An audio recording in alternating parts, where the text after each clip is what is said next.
Hi there. Hope everyone's doing well. Let's see how I sound. I sound okay. I sound okay. Hi. We're back once again for some Zenless Zone Zero. Look at this sexy blonde vampire man. We're back. We're going to finish the 1.7 story today. We did half of it last time, and we're going to do the second half of it today. And hopefully these two can kiss and make up. You're taking longer to rest than... Screenshot that. Lycon, you think too highly of my physical capabilities. Well, thank you for your cooperation. I must say, if nothing else, at least your acting skills have improved. Why do you look so angry? You should be happy. We pulled that off together with flawless teamwork and managed to fool everyone. Drop your foolish facade. I'm glad you still remember the code we set all those years ago. And thank you for ensuring your sleight of hand didn't deteriorate. Oh, right. I should also thank the blood bag hidden in my clothes and our other props. Do you remember when we last used this trick? It was probably ages ago. Sometimes I really don't understand you. Have you never thought about what the consequences would be if I didn't understand your code? If I decided against helping you? Or if I just couldn't control my strength properly? You'd understand it. Of course, if things really did go awry, I had alternative plans. You wouldn't be so arrogant as to think I'd bet everything on you, would you? You're insane. Aw, I'm flattered. That's not the dialogue. So what exactly is the purpose behind all this? Surely after going to such great lengths to erase your own existence, you don't just plan to hide here and reminisce about the past with me. Don't try to brush this off. I've already helped you enact your plan. Tell me the truth. Don't get your tail in a twist. I have more plans that require your assistance, so naturally I would not hide anything from you. Simply put, as things stand, whether as Hugo Vlad or as Mockingbird, I am doomed to die. Seems you've made quite a few enemies. As a member of the Ravenlock family, I negotiated with Edmund and managed to obtain resources from Tops for my future plans. I also confirmed what attitude they held toward your master, the Mayflower family. Meanwhile, I used my identity in Mockingbird to strike a deal with Hartman and gather information on their collaboration with the remnants of the Exaltists. That's where I got my intel on what Bringer left. Oh, by the way, the crime declaration letter that your dear mayor received, that was also sent by yours truly. He's probably figured that out by now, right? Though I'm not sure if he told you. The mayor learned about the sacrifice attacks through his own means, but lacked an opportunity to take action. That warning letter was precisely what he needed. You aren't hopeless yet. How delightful. In short, I'm more well-informed than your lot because I get around, dealing with all these different important figures. But of course, it comes at a cost. It's only fair. After all, you can't hide the smoke from a wildfire. Rather than trying to carefully tame it and risk setting yourself alight, it's better to let it burn free. When I helped you put on your little act, killing you in front of everyone, you left the sacrifice core to Hartman. That was intentional too, then? Oh, yes. And it worked like a charm, didn't it? Now no one cares for me anymore, and all eyes are on Hartman. A perfect situation for keeping the Ravenlock family in check while dealing a cutting blow to the Exaltists behind them. Another crucial point is Vivian and Phaethon. I must sever any ties they have with me or Mockingbird. Although I feel bad for Phaethon about what happened, but it had to be done. That's the only way they would be safe, allowing the plan to continue. I noticed that you never turned your blade toward Master Proxy. So, those words you said back then were also... I will bloody my hands. I will carry the weight of my sins. I will become the Abyss. Obviously, it was all an act. My acting has always been impeccable, as you know. These games really like using the word abyss a lot, don't they? Hugo, you're taking such a tremendous risk. Why? Would you believe me if I said it's for justice? But unfortunately, it's not. I want revenge on the Ravenlock family. And I will make sure that despicable excuse for a human being, Hartman, suffers a slow, torturous end. Of course. I also promised Vivian that I would help her investigate the whole thing with the Exaltists.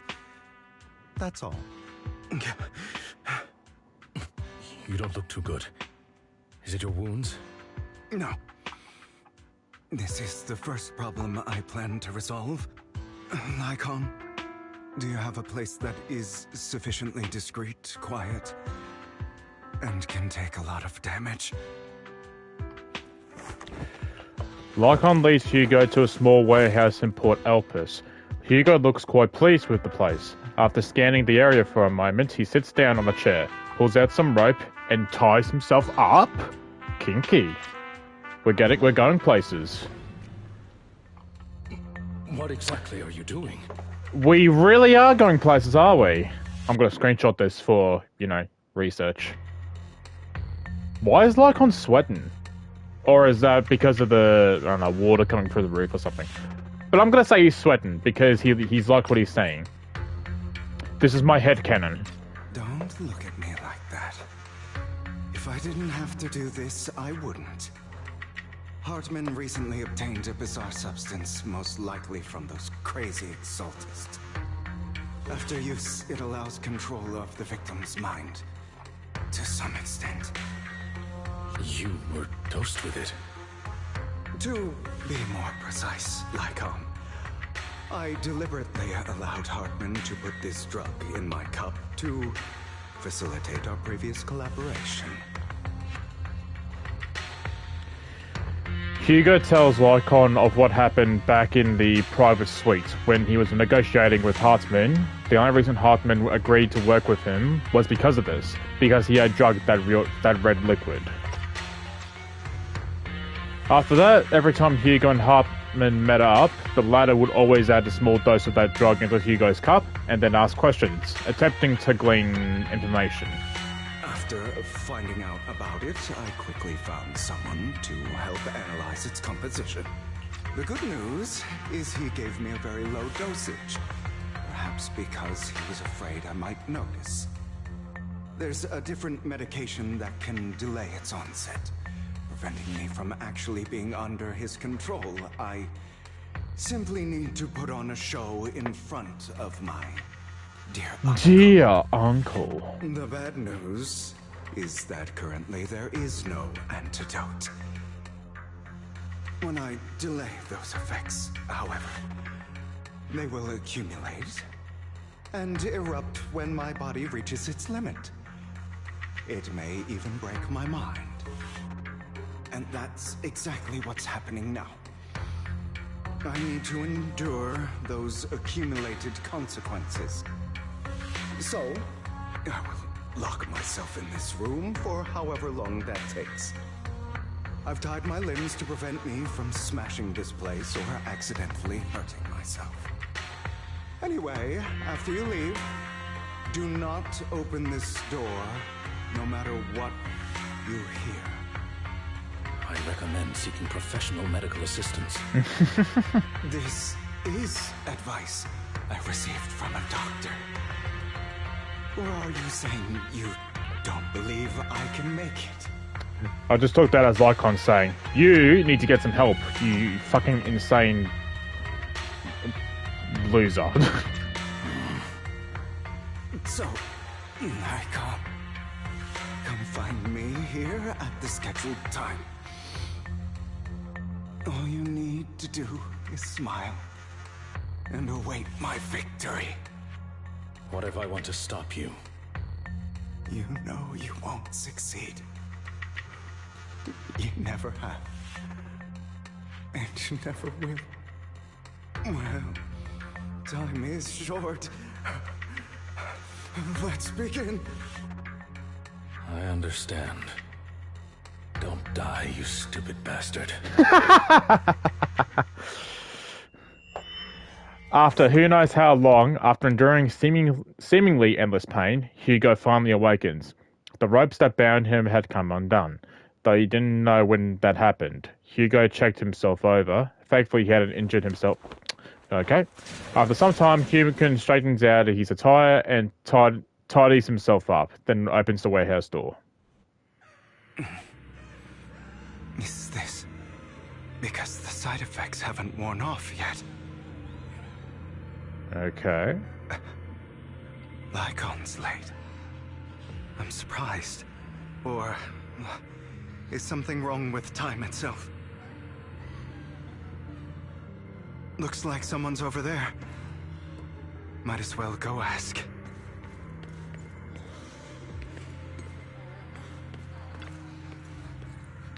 It's all your fault.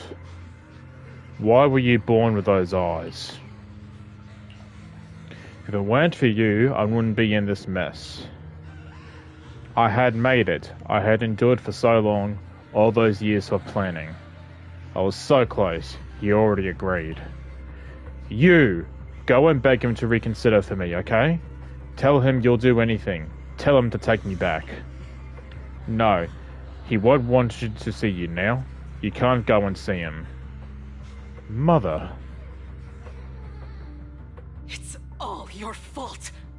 I was wondering if that I was... wish I had never given birth to you. I was wondering if that was the mum talking. The woman's face is distorted with hatred, as if the person before her is not her child, but an enemy who destroyed her future. She blames all of her misfortune on this innocent child.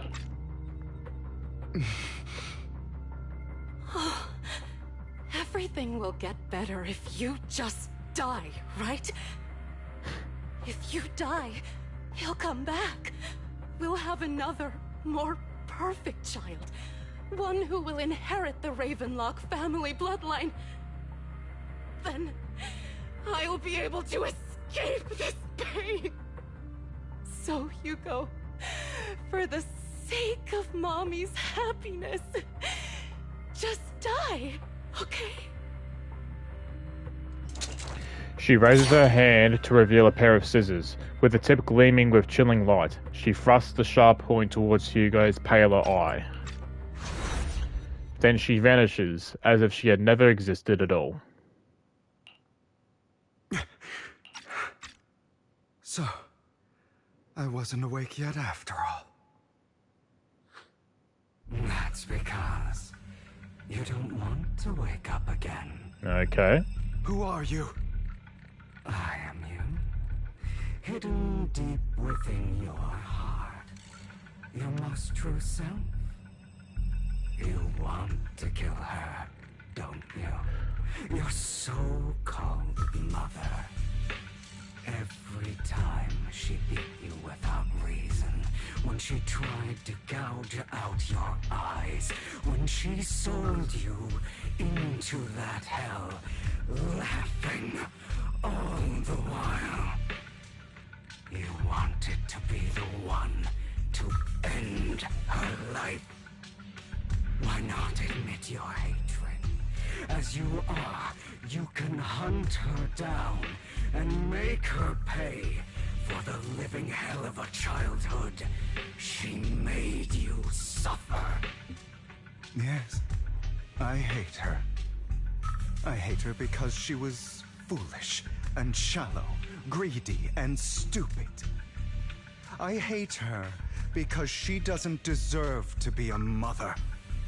She did everything she could to try and get into the Ravenlock family.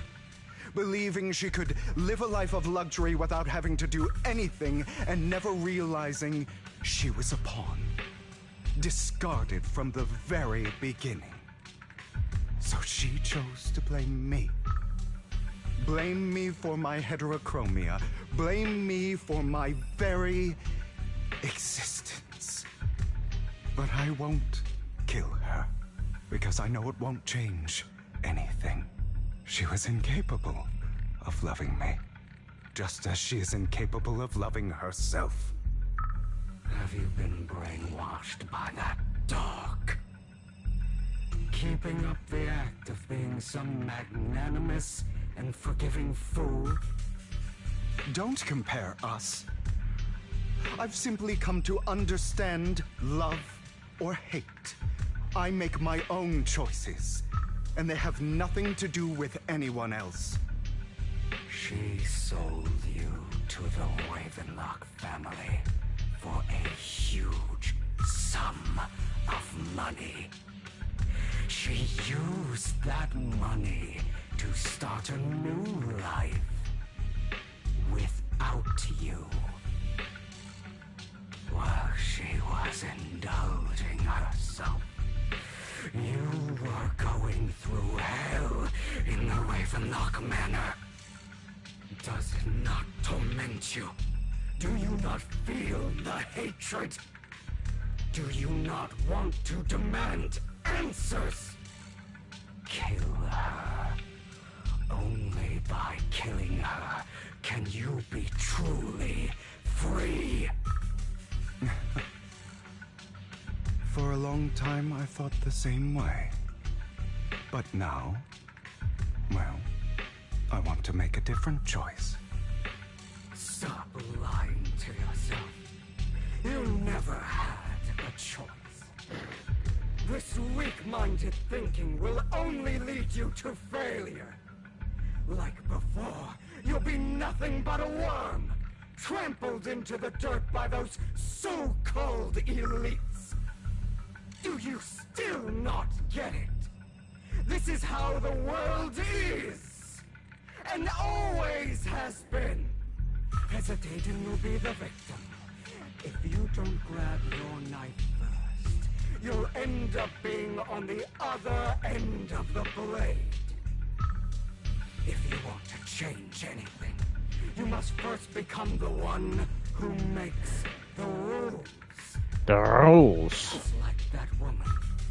The only reason she could treat us that way was because we were weak. So listen to me. Find that woman, kill her, and prove to this world your strength. It's what she deserves. No. I forgive them. They don't deserve it. I'm not forgiving them. Or rather, I don't care about them. They don't even matter, at least not yet. You know, perhaps the person I hate the most, the one I truly cannot forgive, has never been someone else. Myself. But rather my weak, powerless past self who could do nothing but hide inside a closet and cry. I hate myself for having neither the strength nor the courage to resist. I hate myself for begging for so-called familial love, even after being treated so terribly. I hate that despite the pain of my wounds, I still hope to receive the carrot and not the stick. And that means you, correct? So, I forgive you. I forgive myself. You'll regret this, fool. Your pretty words mean nothing. You will ultimately return here to me. After an intense bout of dizziness, Hugo awakens in a dark warehouse. The ropes that bound him had come undone at some point. Hugo takes a deep breath of the damp air and stands up. Hugo straightens out his attire and tidies himself up, then he opens the warehouse door. I see. this is still an illusion. Serena. I wonder who's going to show up this time. Who's Serena? Brother! Oh. Hugo, let's play hide and seek. Hide and seek. I'm already hiding. You'll find me, right? Like you always do. Lighthouse? Serena.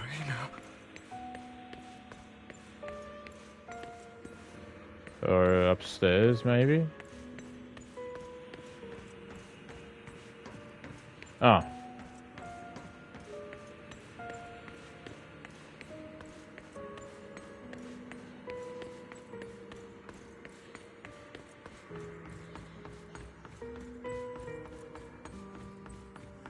You're looking in the wrong place. Well, I know where another one of these are, so... I found an even better hiding spot this time. Harder to find than any place you showed me.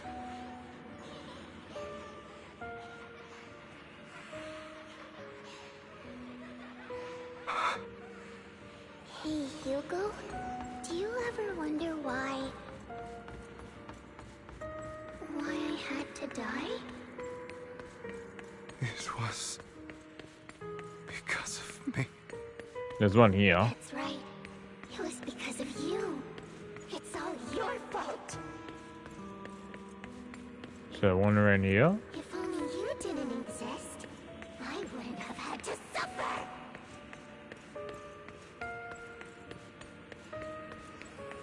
I've been here, it's just waiting for the dialogue to finish.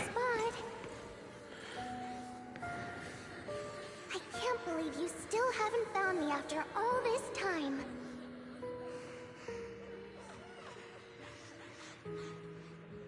Have you forgotten about me?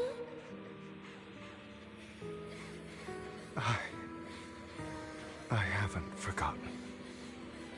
It's okay. I'll forgive you. I'll still be nice to you, just like before.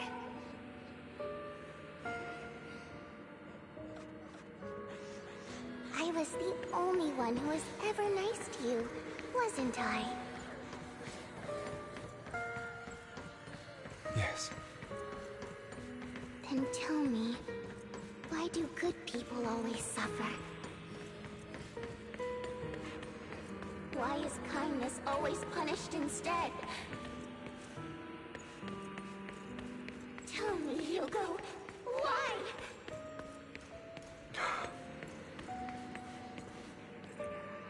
Hugo, are you lost? I literally looked in Go here. back the way you came. I left you a surprise there. Good angle. What a cruel bastard. As expected of a disgusting bastard. Lady Serena was so nice to him, yet he... How does he even still have the nerve to stay in this house? They shouldn't have left him... hang on. They shouldn't have left him from the start. Filthy, lowly blood. Curses and insults encircle Hugo, piercing his skin like frozen knives. The mockery and rage form a wave that crashes through him, threatening to drown him. Then, as they... Oh my god. Cacophony. What the cacophony? How do you say that? Reaches its peak, it goes silent. The air seems to congeal in the silence, deep and oppressive. It is as if time stood still, with only his rapid heartbeat echoing. Great. I told you that you would eventually return. Oh, I need to click auto. We meet again, my friend. I told you, I am you. The side of you that you've always tried to deny existed. Of course. I know. This time it's about Serena. Right? Yes, your half-sister. and the only child in the Ravenlock family who was kind to you. Unfortunately, it was her kindness that led to her untimely death. It was my fault. I don't like the way you blame yourself, because that means I'm to blame as well. And I don't think I did anything wrong. Your mother sold you to the Ravenlocks. And your father, he saw your talent and wanted to use you to push the other children into competing with each other. My brothers and sisters wanted to get rid of me from the moment they first saw me. In their eyes, you were no more than a slave. But Serena dared to treat you, a slave, as if you were human. And so, she was fated to die. They tried to kill me many times, but I was careful, and they did not succeed. So they killed Serena, who was weaker, an easier target, and pinned everything on you. Serena died in your place.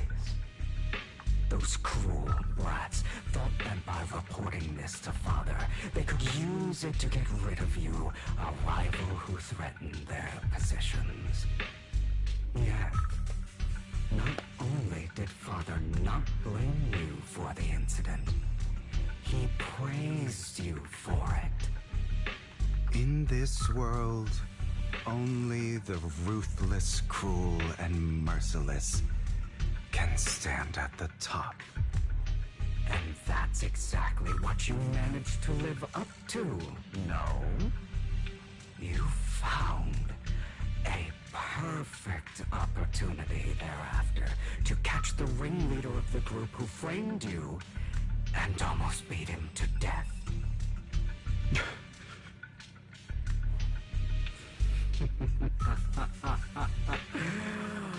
Oh, you should have seen the expression on your face back then. Oh, crazed and manic with utmost delight.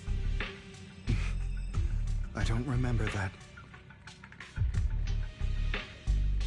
Seemingly unsatisfied with his answer, the inner demon transforms into him again. Here Whoa. you go again, trying to deny your desires. This is some Yuri ass shit, man. Well, it's not even Yuri, it's Yaoi. I keep getting the two mixed up. Alright. Yaoi is for the gays, and Yuri is also for the gays. Deep down inside, you've always wondered, asking yourself why these evil people never got the punishment they deserved. Why the world is so unfair. Don't you want to rip them to shreds? Just like that day when you beat that boy's face into the dirt until he was barely recognizable. His disgusting blood staining your fists. Recall your exhilaration, your cathartic release of rage, that outpour of hatred. That victory belongs to you. You deserve it. Those brothers and sisters of mine are all dead. I cannot take revenge against the long deceased. They died by Hartman's hand. Dying in the power struggle to become the Ravenlock family's heir, rather than by our scythe. Boring. Boring. I find it hilariously ironic. Children who would murder their own kin for scraps of power dead at the hand of their uncle who followed their example. Is that not karma? Power Power struggles pitting kin against each other, betrayal, suspicion, and hatred between people of the same blood. It's like a curse written into the Ravenlock family's genes. Laughably stupid. Don't forget, my dear, that the same blood flows through your veins.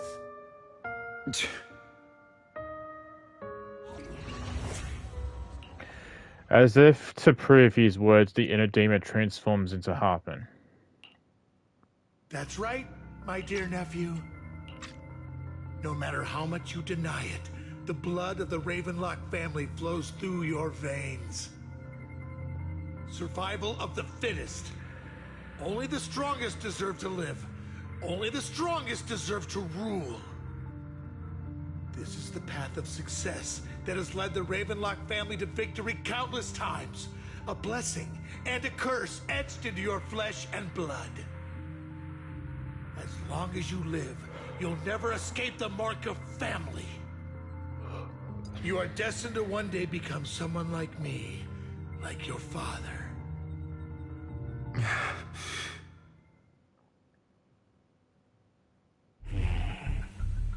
Is that fear I sense?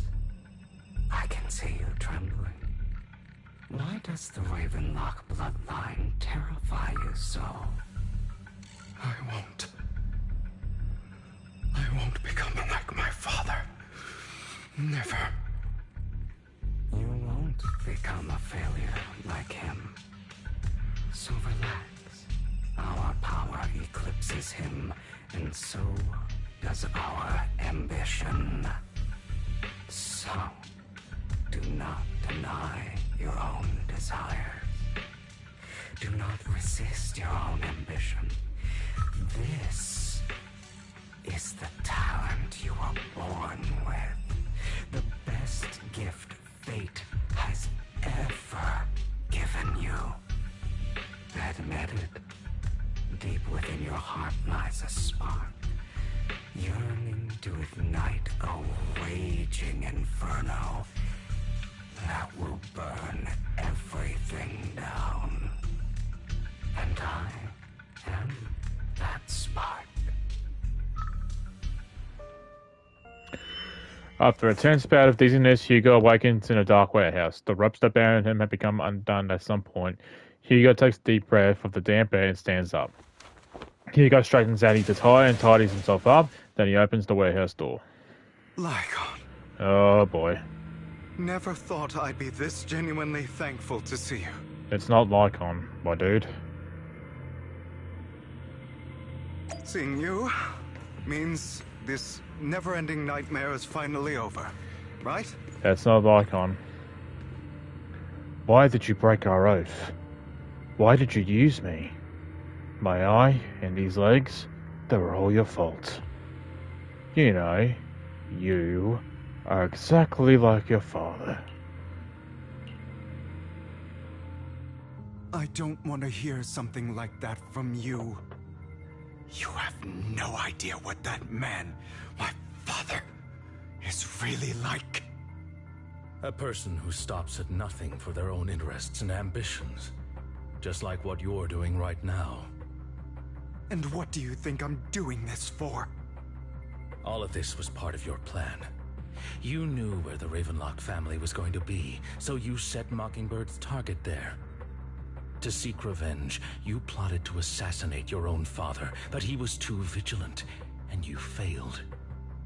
After almost being assassinated, your father was furious and locked everyone in the hall, but was unable to find the assassin. And what a coincidence that a hollow disaster just occurred in the vicinity. So he used it to eliminate all the unfamiliar faces there, turning them into victims of the hollow, an easy feat for the Ravenlock family. So, the one who killed innocents was my father, not me. You knew what choice an extremist like him would make. And you used the chaos to once again attempt an assassination. This time you succeeded. You killed your own father at the cost of innocent lives. Admit it, Hugo. You don't care about anyone else. The only thing you care about is your revenge. How is that any different from your father? Enough. I'm tired. I may hate him for betraying me, but he wouldn't say something like that. What? You aren't Lycon. You're the other me, hidden deep within my heart. Kinda already figured that out, dude. Hugo takes a deep breath and slowly opens his eyes. Lycon is gone, and in his place is that familiar figure. Without a doubt, he is still within an illusion. I've been waiting for you, my dear. Oh, tell me more, Hugo. It seems you've already grown accustomed to this place, even turning the tables on me. Just as you said, you are me, and I am you. There's no such thing as having an advantage over oneself. We are ultimately one and the same, forever inseparable. Then you should know what I want to say. When you and Lycon split, you didn't even try to clear up the misunderstanding, didn't deny or argue against what he said. Because you realized that deep down, he was right about you. You just hadn't acted on it yet. Some people live only to bring more suffering into this world. Sometimes, murder is what brings justice back into this world. For that, I must stain these hands in blood. That's right. Just like what you said before you faked your death. Were those words really just an act? To slay the dragon, you must first become one with sharp claws, rending fangs, and strength enough to destroy anything. You know the truth better than anyone. If you hadn't hesitated, and instead seized the first opportunity to kill your father, none of what followed would have happened. Innocent civilians wouldn't have died. Your partner wouldn't have lost an eye and both legs trying to save people. And Mockingbird would have never gotten to that point. You can save more people. Save good people. Save more lives than the evil ones you take. I've spent countless hours in regret over that incident. So why not submit to your true nature? You want to be the judge, jury, and executioner of this world. And you can. I wasn't responsible for Father's death. The true mastermind is my uncle, Hartman. His schemes to kill the head of the family were all so he could take control. Mockingbird was simply unlucky enough to get caught up in it. So, for a behemoth like the Ravenlock family, with its roots so deep, a single person's death, regardless of who that person is, wouldn't change anything. Of course, whether it's Tops, the Mayflower family, or even the entire world, it's actually all the same. I refuse to be dragged down by pointless hatred any longer. You foolish, stubborn idiot. Do you understand the power of hatred? Have we not come this far precisely because of it? Or are you going to follow Lycon and Jack's twisted logic?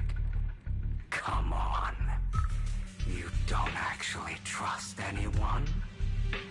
Otherwise, Why would you hide this whole scheme of faking your death from them?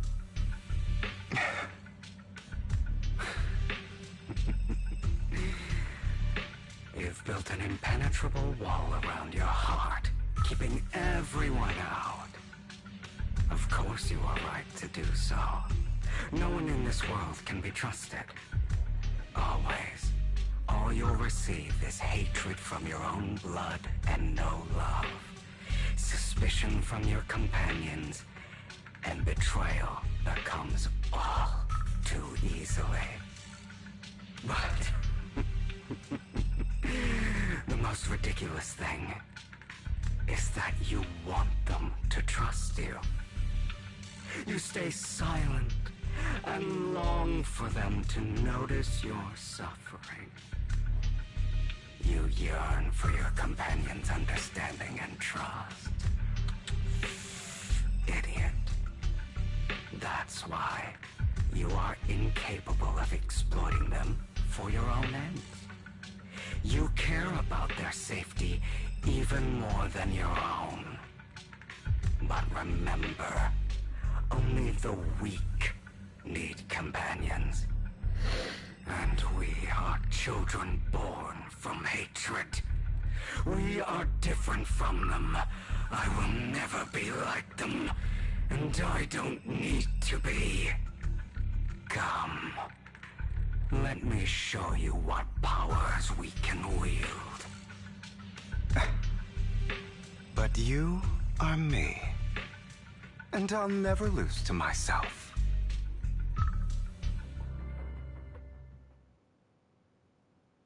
Hello? What's happening? This is a cutscene?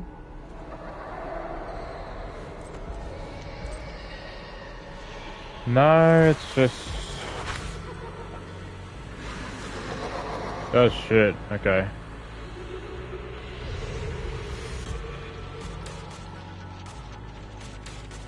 I'm fighting myself! Think about all the injustice you've suffered. If you choose to forgive, you'll betray yourself. You know that. Letting you consume me would be the real betrayal to myself.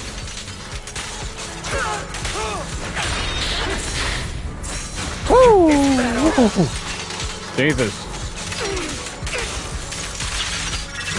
You're just afraid to admit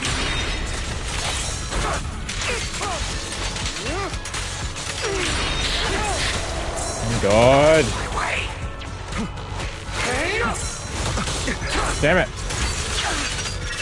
You're too scared to face your true self and what you truly desire.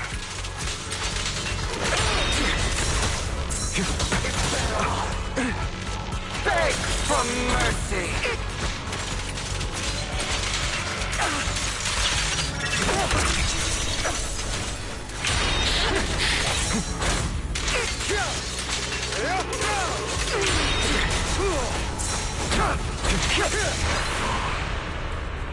Where'd he go? To kill me.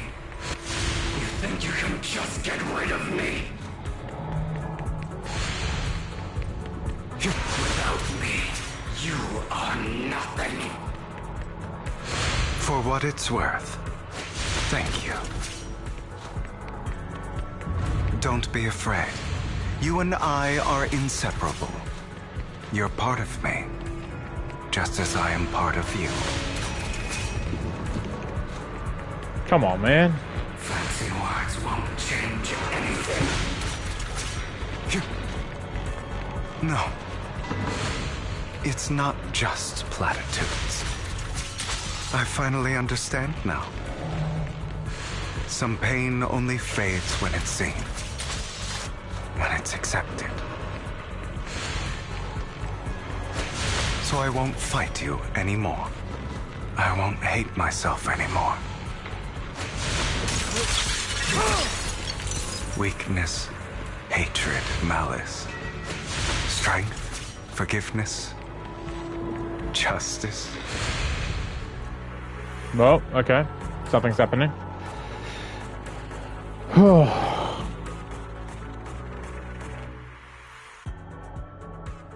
Finally, it's time to meet up with Lycon. Now we're going full-on cutscene. Hugo, it's time.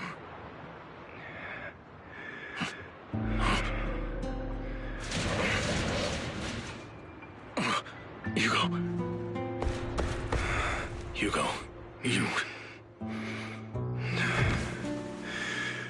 Did I scare you? I made it through. I won. No praise from me, my dearest partner.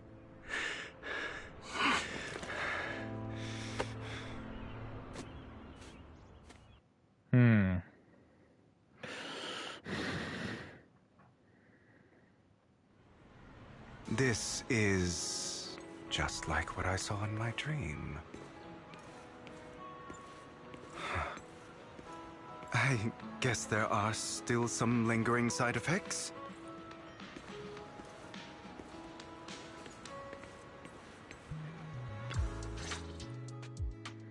Ah, my former partner. You're still as punctual as ever. Are you sure you're fully recovered? How about we fight? And I'll show you how recovered I am. I refuse to fight someone who is in need of medical attention. Pussy! Lycon falls silent for a moment and eventually hands over a coin. No, looking at the packaging, it's not a coin, but a familiar chocolate. How thoughtful. I'm touched. Or perhaps is this simply part of Victoria Housekeeping's professional care? I'd rather you not starve to death. Hugo takes the coin. After a moment of silence, he eventually eats it. Not to your liking. I'm fairly certain this is the same kind as before. No. I've just gone too long without food. It feels a bit uncomfortable. Either way, thank you. Aww. Now tell me, what exactly happened in the warehouse? Look at these two making up. Now, fucking kiss, will ya? Just going a bit crazy from... you know what? Were you expecting anything else? But... I did have a very long dream. A dream about many things from the past. If I had to put it into words, it would be like giving myself psychological therapy. You seem like you could benefit from some too. How about it? Want to book a session with me? Trust me, I'm a pro. Seems you really have recovered. Well, of course. Duh. I'm feeling pretty great right now. Like I could argue with you all day on every petty detail of who exactly was in the wrong back then. I wanted to ask, what you said about Mockingbird before, when you faked your death, was that part of the act? You mean the part about how Mockingbird has never really changed anything or saved anyone. I didn't expect you to still be so hung up on this. Interesting. After all, it was you who chose to betray Mockingbird. To betray me. Just as I said before, I never considered Mockingbird a failure. Perhaps Mockingbird deviated from its origins, but it has its value. You shouldn't reject the things you've done. Or Mockingbird. I have contemplated this before. Yes. Mockingbird has helped some people and has genuinely managed to cause trouble for those who abuse their positions of power for evil. Yet those in high positions still possess immense resources, and the people we helped remain destitute and suffering, willing to become slaves to those in power for scraps. But just as you said, even if what we did was childishly idealistic and flawed, as little as we actually achieved, even the slightest change is by no means meaningless. Nothing holds more value to me than Mockingbird. Hugo stares out at the ocean. A gentle breeze lifts his golden locks. The sunlight glances off both his eyes. All right, let's catch up later. I still have things to do, and need to wrap up my plan.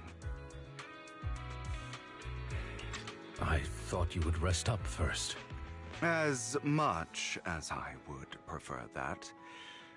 My dear uncle and the Exaltist fanatics likely would not give me such an opportunity. If all has gone to plan, the fish will have taken the bait already. And if everything goes very well, I'll soon have solid evidence of the Ravenlock family's crimes. Well then, thank you for your assistance, former partner. Let's part ways here. I'll go with you. Lycon, surely you don't think that because I just recovered, I'm too weak to deal with those useless fools. Hartman's actions will disturb the safety of New Eridu. As I serve the mayor, I should intervene. Very well, whatever. Let's go. And don't slow me down. Yay! Before that, don't you have something to tell me? What do you mean? Don't play coy with me. I know you're not spilling the whole plan. So you kicked things off by approaching Edmund from Tops Big Shots. How did you manage to sweet talk him? I'm a bit of an illegitimate child, but I still have the Ravenlock family blood running through my veins. Funny enough, this Lord Edmund thinks direct lineage is way more noble than the side branches, which is absolutely laughable. So I played his arrogance to my advantage. And, let's be real, I had some juicy intel to swap with those high rollers, and that's Mockingberg's secret. So I can't let any outsiders in on it. Was the sacrifice core from the mayor's lab your handiwork too? You could say that. The security there is no joke. So I had to leverage Tops for some extra intel. After all, as you know, they got plenty of moles planted next to your mayor. And it was you who threw the sacrifice core up for auction to lure in the Exaltist. You knew they'd be all over it. Yep, I embedded the sacrifice core right into the robe of heroes. They actually match pretty nicely, don't you think? Classic you. I heard that after the auction they found a stash of counterfeit Denny's. Feel free to take wild guesses, but honestly I think those Denny's would rather be out in the wild than sitting in those hoity-toity accounts. Then you found Hartman and talked to him into a partnership, getting your hands on more intel on the sacrifice than the Exaltist. After that, you shot that crime warning letter to the mayor, giving the city a legit reason to spring into action. Yep, that was spot on. Look at you, real genius over here. In the end, you faked your own death and pulled yourself out of the mess, and you used the whole show to redirect everyone's attention to Hartman and the Ravenlocks, keeping the Exaltists on their toes.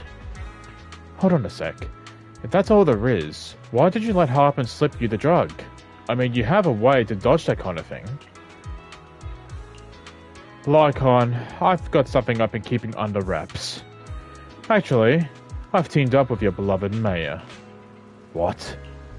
When it comes to stopping the Exaltists, the mayor and I are on the same wavelength, so we can totally collaborate. What you should be wondering is why he didn't clue you in on this. The mayor must have his own reasons.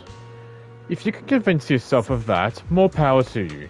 Just know, if you want to swing back to Mockingbird, you can come beg me.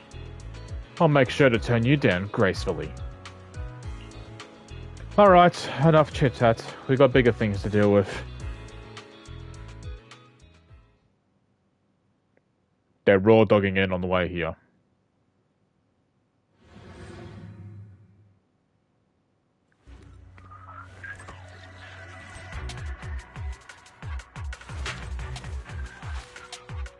Are we at the construction site? About the site? missing workers from companies under the Ravenlock family too. Those are Ravenlock's men. The workers with them are the victims who were tricked into going into the Hollow.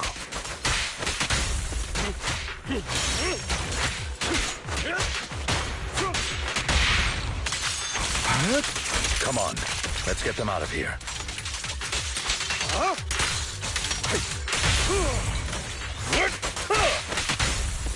At your service. You untie the workers. Thank goodness someone's here to save us.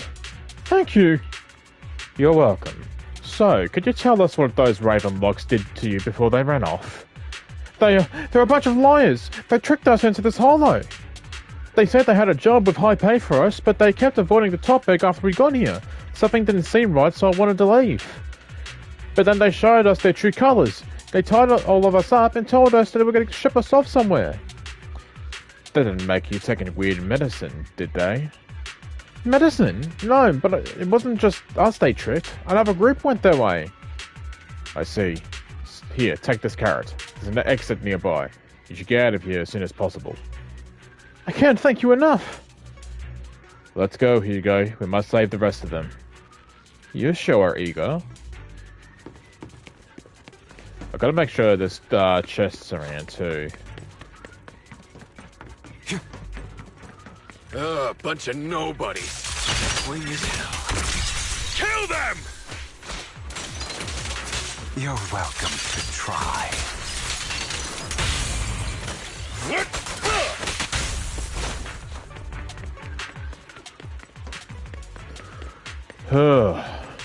More workers here. And quite a lot of them. And a box.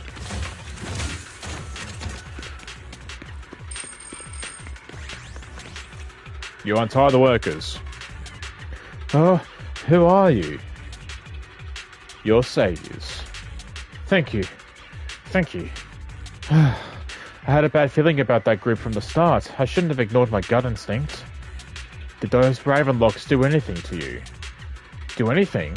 Well, we weren't doing as we were told, so they tied us up. Nothing else? Good.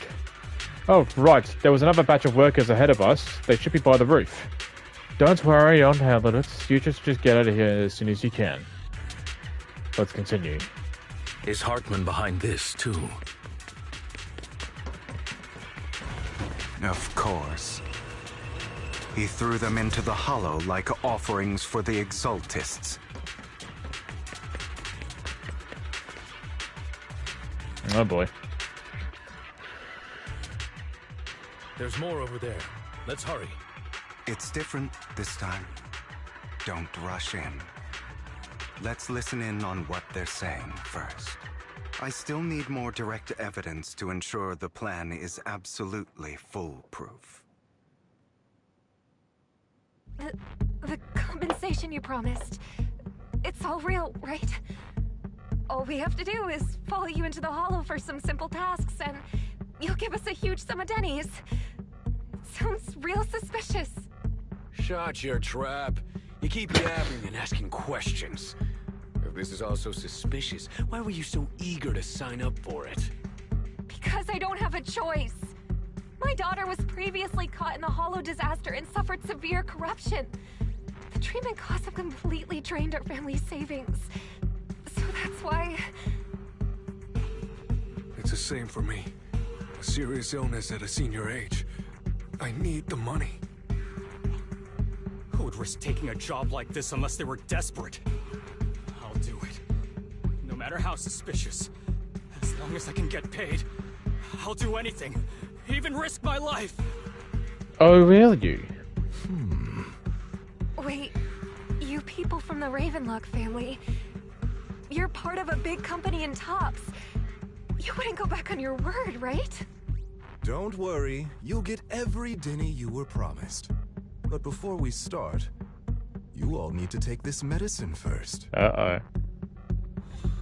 The fierce man pulls out a bunch of white pills and gives one to each worker. Another Ravenlock family member seems a bit doubtful and leans in to whisper.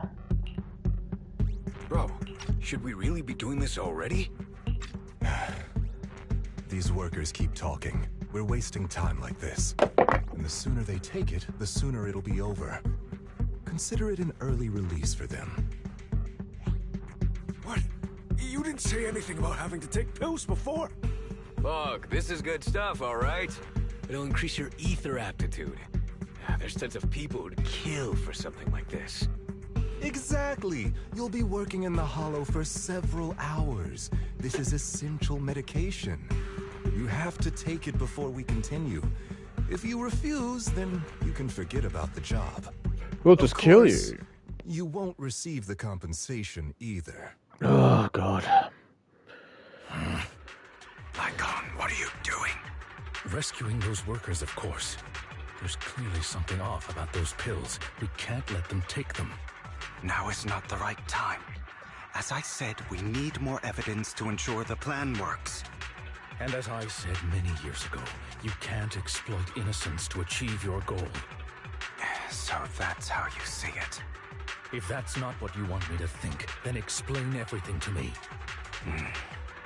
All right. It's a little complicated, but simply put, these workers will be fine. Of course, it's your choice to trust me or not. But if you try to rush in, I will stop you. I trust you. Meanwhile, the workers have also made their decision, except for the talkative worker. Most of them already swallowed the pills. That's when the arrogant Ravenlock family member finally reveals his true nature, saying, "You'd think I'd let you run," while forcibly shoving the pill into the worker's mouth. After clearly capturing everything, Hugo lets out a sigh of relief. All right. That's the evidence. Now we can go and beat them into the ground as much as you want. Don't forget, you owe me an explanation. Also, don't overdo it and kill them. Even if they're the worst of the Ravenlock family. All right, Your Holiness, Saint Lycon. Those work. Who the hell are you? Oh, I'm not even playing as him. I'm just Hugo. Why don't you take a guess? We're the ones here to... See, this proves that co-op can be a thing in this game. Like actually playing with players, but they're just not doing it. Your legs? How are they?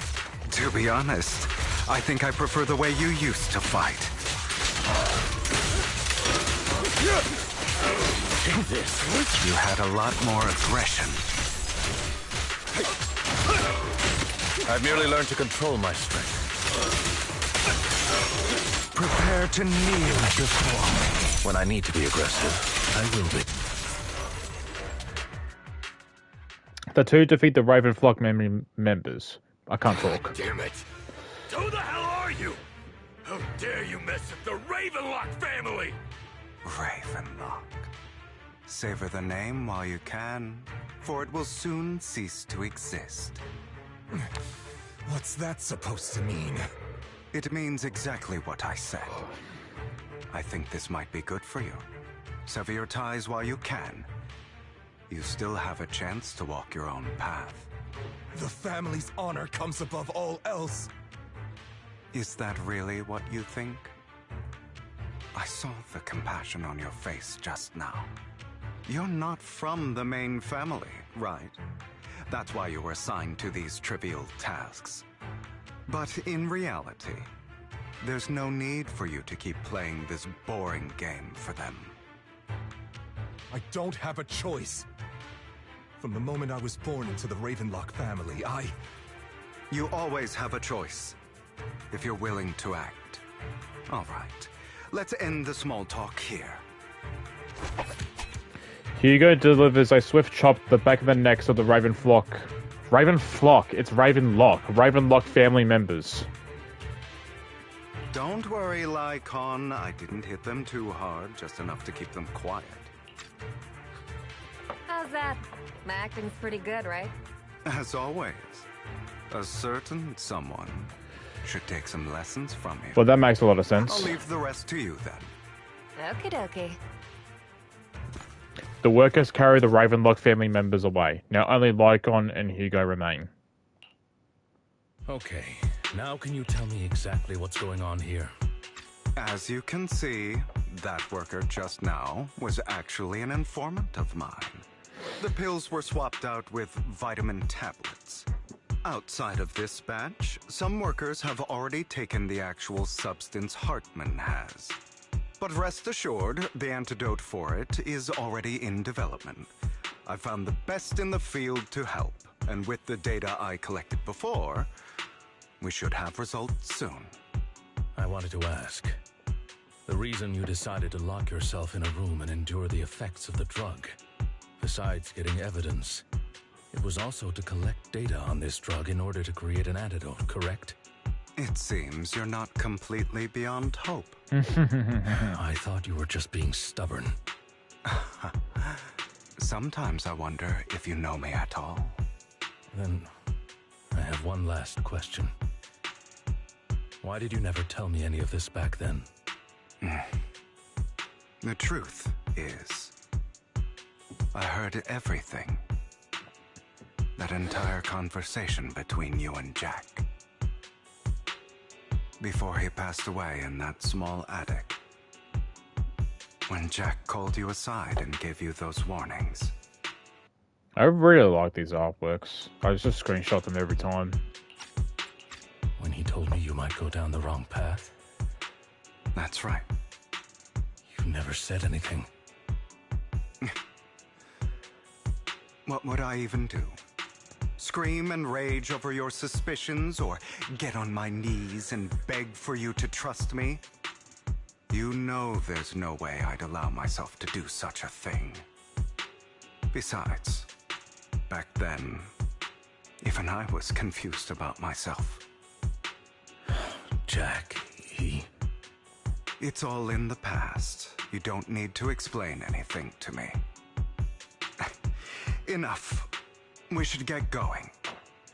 If we're going to reminisce over the past, we should find a more suitable location. After leaving the hollow, the two arrive at a place with nice scenery. Nikon? Oh, beautiful.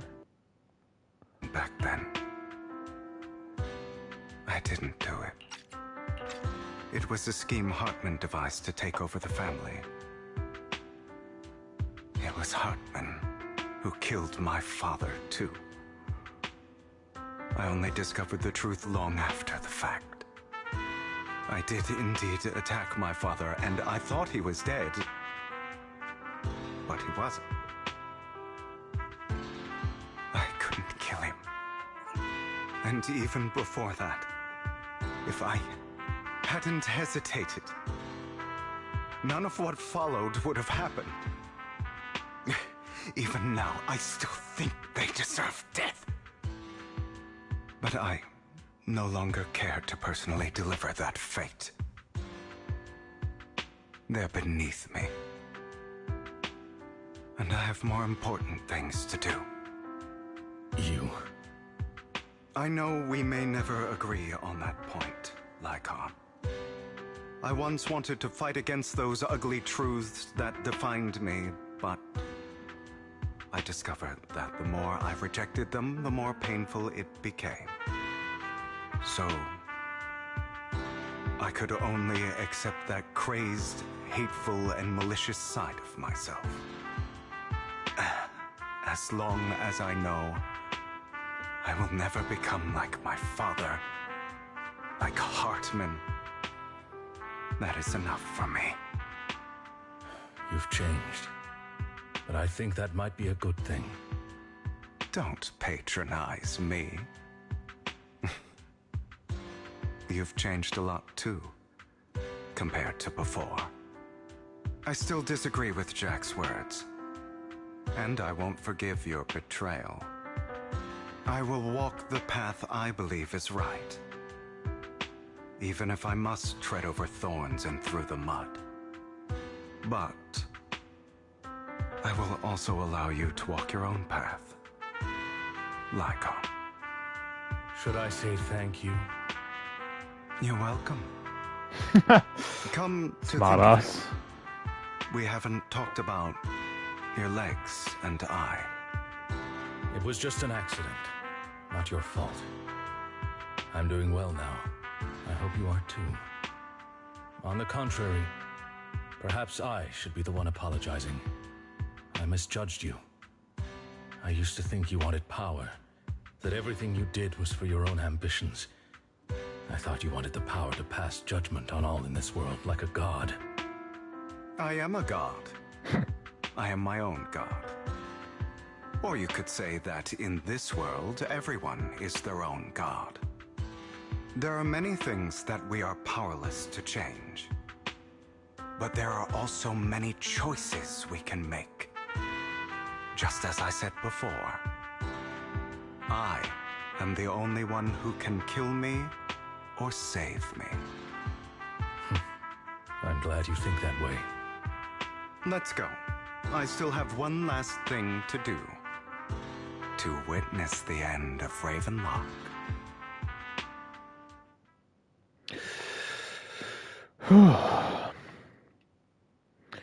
As Hugo recounts the process of gathering evidence, Hartman, unable to listen any longer, slams the table in anger. You really think you can take my place if I die?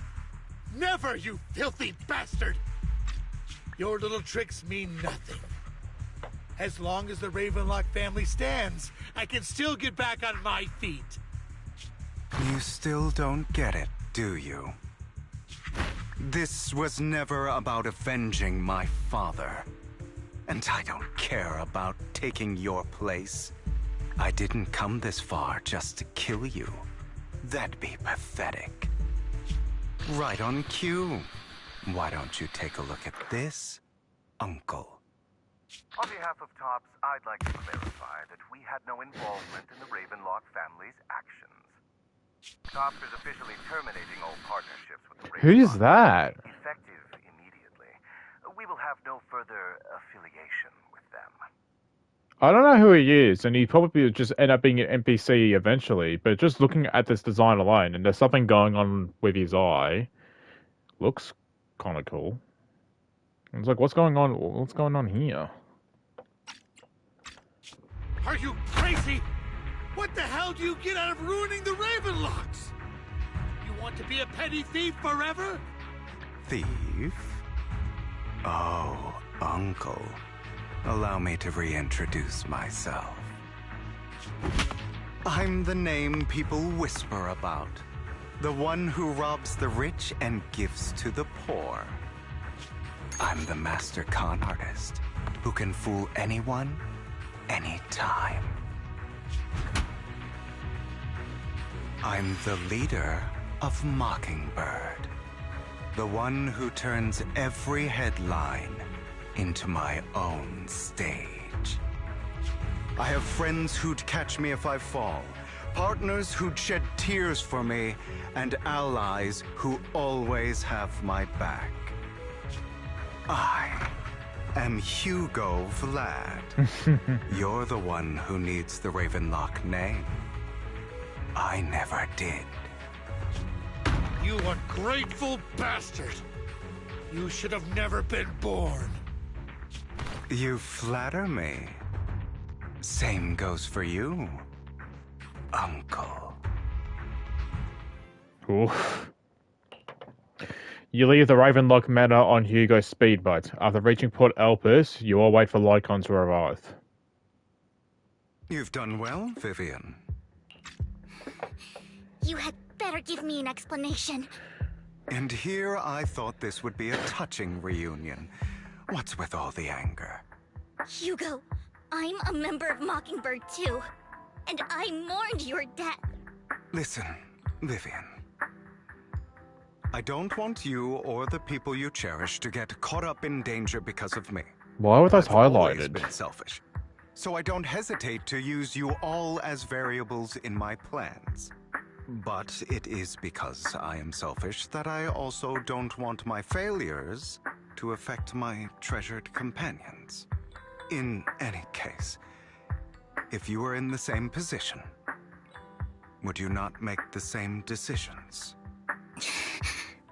Lycon's taking care of everything outside. We should go. Also, Belle, thank you. And I'm sorry for the whole act where I threatened you. It was the only way for Hartman to drop his guard against you and leave you be. I, Hugo Vlad, am forever indebted to you.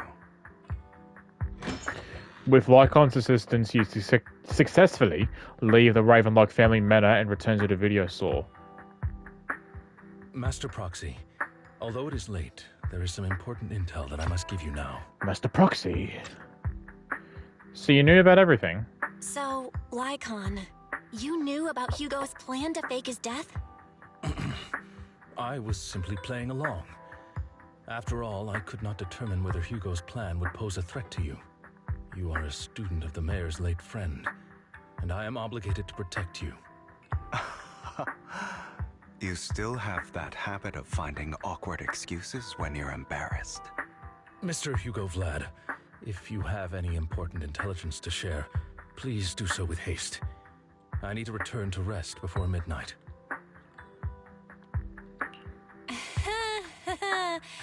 You two sure are close. Super close. For the sake of a certain old fossil's sleep schedule, I'll keep it brief. I learned from Camille that Dina intends to embed the sacrifice core into the sacrifice. Apparently, it will make the sacrifice much stronger.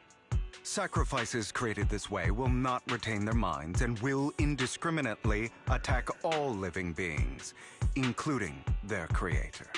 So the Exaltists don't do this. It would bring them no benefit. But Dina's concoction can control people's minds. If a person takes the pill and is injected with the serum Landon left behind, the sacrifice would be under its creator's control. Although the dormant sacrifice has been destroyed, Dina found a batch of that serum her father created and wants to create new sacrifices. Never mind the sacrifice. Hartman's sacrifice core is a fake. We don't know where the real one's gone. The real core has always been here. Here? In Lord Phaethon's video store? Vivian, do you remember when I suggested you give that collectible to our dear Proxy? I remember. But that was just an ordinary pendant. And I've met the person who submitted it. She has absolutely no connection to the Exaltists. How about our dear Proxy take out that pendant so we can take a look? After finding the pendant sent by Vivian, Hugo takes it and gently presses a hidden clasp. The pendant clicks open from the middle. Inside is the sacrifice core. Very smart.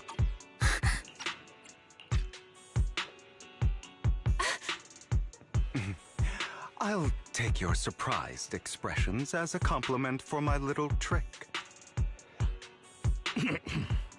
I will hand over this core to the mayor as agreed. Since he fulfilled his promise to protect Vivian and the manager while I was pretending to be dead, I won't go back on my promises. No wonder the mayor would promote rhetoric favorable to Mockingbird. I can't believe I thought he was actually being sincere. Since we have the sacrifice core, all we have to do now is stop Dina from using innocent people to make more sacrifices. Yes, and we need to destroy the last batch of Landon's serum. Hopefully with no options left, Dina will give up her obsession. All right, that's the important stuff. I'm going to go and confirm where Landon's serum's been stashed. I'll contact you again once I have something.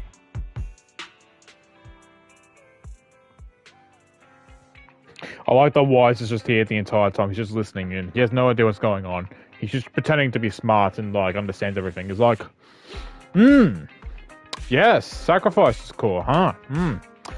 Hartman, huh? Crazy guy.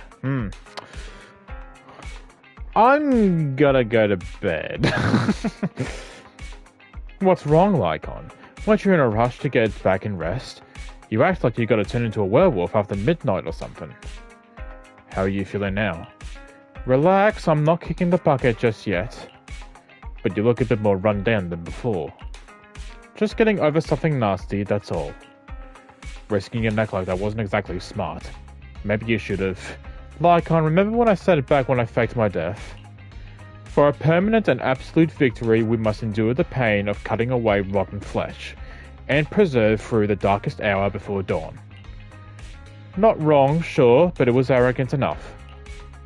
Instead of playing God and picking over who lives or dies, I'd rather just do what I can do. Because at the end of the day, A person can only shape their own destiny, nothing more. You really have come a long way. Well, I appreciate the compliment. Hugo, you got a lot of explaining to do. No more secrets. I will lay it out, I promise. After a little chat, Lycon, Hugo and Vivian say their goodbye and take off. Back in your room, you drift off to a nice deep sleep. Listening to Elden Ring ASMR. That's what I've been listening to, at least anyway. Belle, Hugo sent a message earlier. There's new progress on the sacrifice situation. They found a large batch of unused sacrifice serum. He wants us to be their guide. He, Vivian and Lycan will be heading into the Hollow with us to destroy the serum. And I'll use the HDD system this time and head into the Hollow with you all. Tell me when you're ready, and remember to bring Eos? Yeah, Eos with you. I'm ready.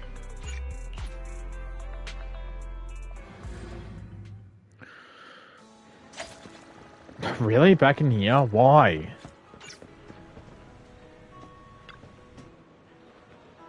Dear managers, you're here. Having two Lord Faithans leading the way for me must be the luckiest person alive. We'll be counting on you two, as according to my intel, this is quite a large batch of serum. My guess is that Dina wouldn't put all the serum in one place, so we may need to split up. Just to be safe, we'll be counting on both of you to guide us. Once you're both ready, let's head into the Hollow.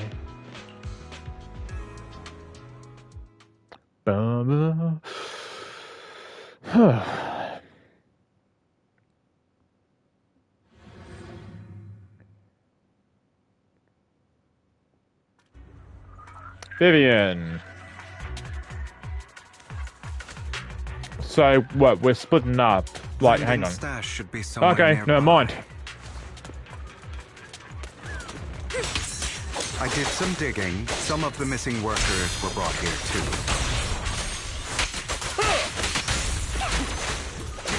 Yeah, bastard. Dina's getting ready to make her move. Yep. Don't worry, we'll clear them out. Is there a box nearby? I'll have a look. Can't see it. They're trying to destroy the goods! Stop them!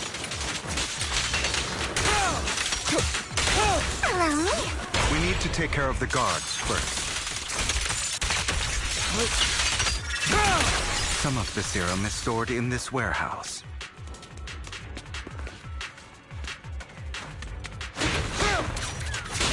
Destroy the serum!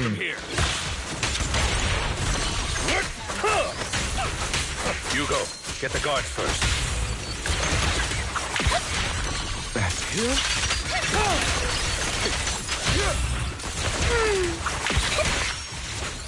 You just stepped into your own grave! Yeah, I really need to test out how Vivian actually works, because I don't think I'm playing her right. Oh, what a coincidence. Scram before I get out. Stand still. Not worth my time.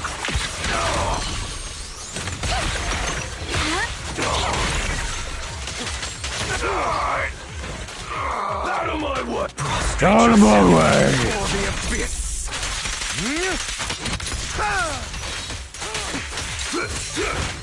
Who dares get between me and Lord Phaethon? This is power! How irksome. Tales for the dawn that sets the world alight.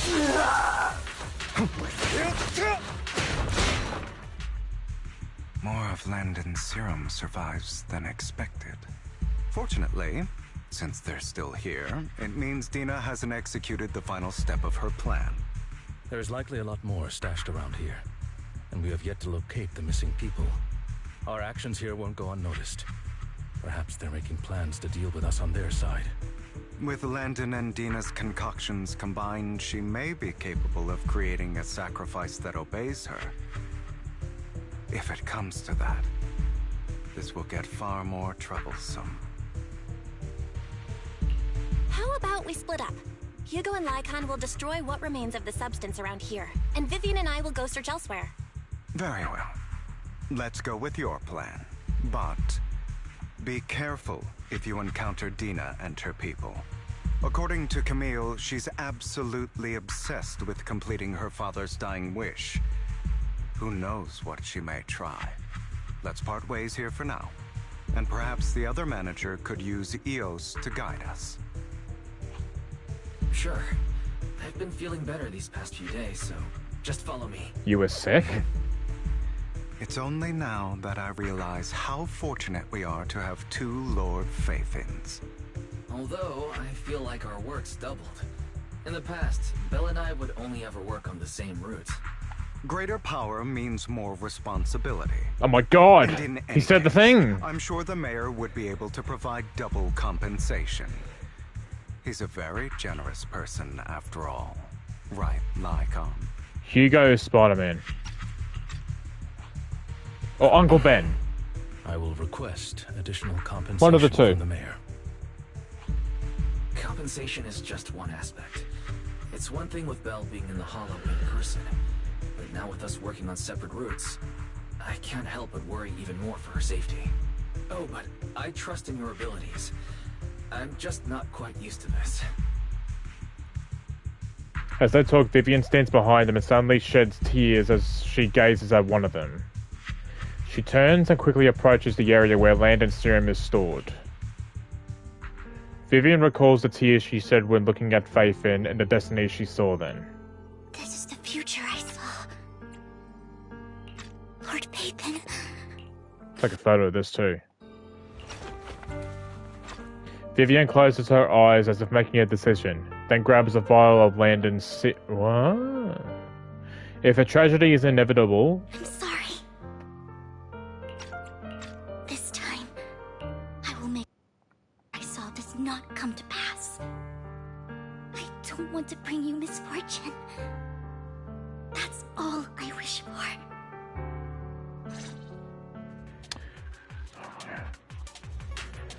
Oh, she's by herself. Shit. Okay. Leave this to me, Lord Faithin. You'll see. Ah. Okay.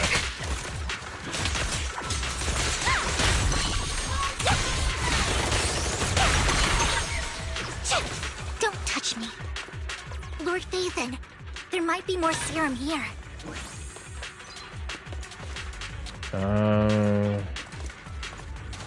How dare you steal from Lady Dina!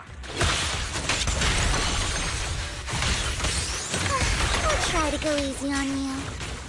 No promises.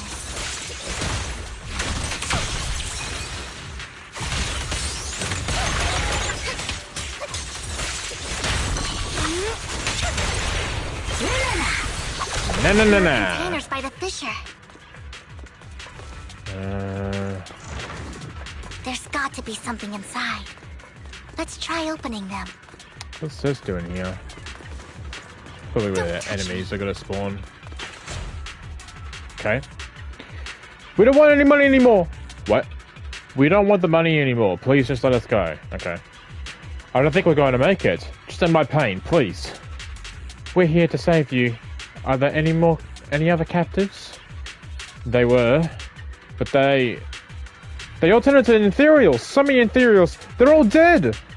Please, just let us go. That girl never intended to let us live. My friends will get you out. We'll deal with this. Don't be afraid. You'll get out of this hollow alive. We promise. Really? Oh, thank goodness. Be careful. So many people were brought in with us. They're all ethereals now. Really scary ethereals. I can't even imagine what she's planning to do with such a massive horde of ethereals. People will die. Everyone will be killed by those ethereals. Hush. Say no more. My friends will get you out. Leave the rest to us. After contacting Hugo and Lycon, they quickly arrive. You eventually decide to have them first take the civilians to a safe place, while Vivian and you continue to search for any overlooked serum or victims. Shortly after they leave, a familiar voice comes. Hartman? Oh, it must no. have been tough for you to find this place.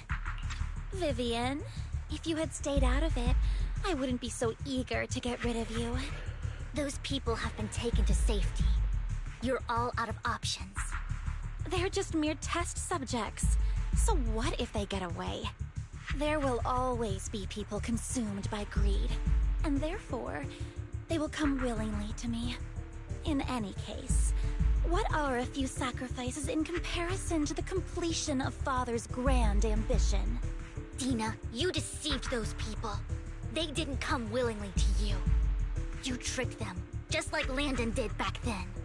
Deceived? Father gave hope to those who had everything taken from them by the Hollows. Vivian, you once rejoiced at the hope Father offered you, too. Before Father took you in, you were no more than an omen of disaster that no one wanted. It was Father who gave you shelter and a purpose for existing. Do you remember the first time you bestowed a blessing under Father's guidance? How did you feel when that person looked at you with adoration and gratefulness? That was the first time you felt hope. Like your existence had a purpose, right? Don't forget that it was Father who, through what you call deception, gave you hope. And you, what have you done? You basked in Father's attention and everyone's adoration, only to destroy everything. Do you think that by leaving the Exaltists, those people will live better lives? Of course not. Those who suffered under the Hollows will only continue on as walking corpses, without the hope Father gave them. Do you really think you're some sort of savior, Vivian? In the end, you're just an ungrateful brat who brings misfortune to those around her. It was you who destroyed everyone's hope. Not everyone wants to live in false hope, Dina. You say it's because of greed that people willingly become your sacrifices. Perhaps those people aren't entirely virtuous. But that greed is just wanting to live a better life beyond the Hollows. What you and Landon have done was never about giving people hope, but exploiting it. Stop lying to yourself. Deep down, you know what Landon did was cruel. No. Back then, when Landon wanted to inject you with the serum, the fear in your face was as plain as day. I saw it all clearly. If all of this is as righteous as you claim, then why did you make such an expression, Dina? Don't look at me with such pity! Father did nothing wrong. All of this is to make something of the Hollows other than disaster. That's everyone's only hope. Dina, it's not too late to stop. Stop living in this lie. You know what would happen if a sacrifice loses control and escapes the Hollow. It's not the Hollows that are to blame for those people's deaths, but the hope you keep talking about. That will cause more despair and claim more lives. That is merely the necessary sacrifice to accomplish a greater goal. No one deserves to be a sacrifice. Your hypocritical magnanimity disgusts me. I can always go and get more test subjects if they've escaped. And I will be able to replicate Father's serum with enough time. With you gone, I'll be able to complete Father's gift to the Creator and fulfill his last wish. Camille, release the failed subjects. Lady Dina. Camille, are you going to do what you did before? You keep saying you'll follow the Creator, but it's all lies. Lady Dina, the Hollows took my family from me. I understand that there's no way to get back what I've lost.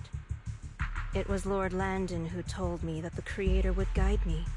One day, Hollows will no longer be disasters. Everyone will be able to survive inside them. I look forward to the day when this hope becomes reality. She's talking like a robot. I look forward to the day when this hope becomes reality. I watched you grow up, and I know that you've always looked up to your father. He gives you hope, and I destroyed that hope with my own hands. I know the pain of loss. So I've always felt guilty. I want to atone for the hope I destroyed. But Dina, I don't want to ruin more lives. And I don't want to continue watching you destroy yourself. Vivian is right. Not everyone wants to live in false hope. So, please, stop. Camille, are you abandoning me too? I'm not abandoning you. I just don't want to see you go past the point of no return. The point of no return? I passed that point ages ago. No, Dina. You can still turn back. I'll be your way back. Where are you going, Camille? Take a photo of this, even though she's probably gonna die soon. I made a deal with Hugo and the mayor. If someone needs to take the fall for this, let it be me. I did it. All of it. I've been forcing Landon's only daughter, Dina, to research how to create sacrifices. I colluded with the Ravenlock family for my own gain. Everything Dina did was under duress. Since I've kept her captive for so long, she doesn't have the skills to survive as an independent member of society. She'll need a caretaker and teacher. Someone who will look after her and educate her. No! I refuse, Camille! I refuse to accept this! Dina, I'm going to dispose of those failed subjects. I won't allow it! You'll die! I won't allow it! You can't leave me. I command you! You've always followed my orders, and you will follow them now! It wasn't your orders that I've been following. My younger sister, who was stolen from me by the Hollows, also had such beautiful red hair.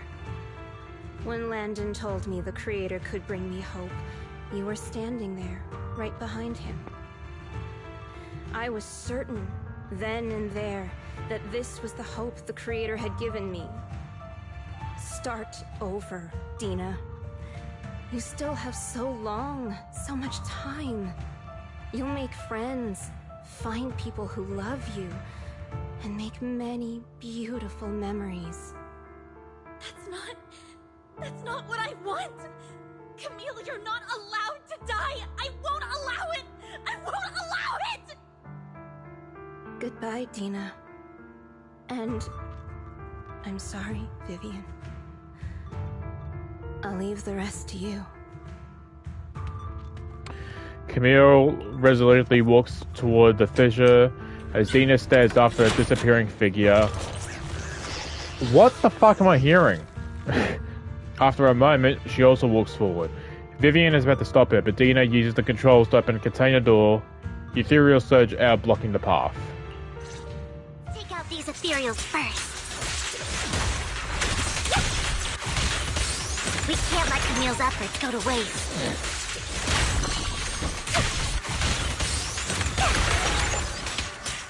Look around!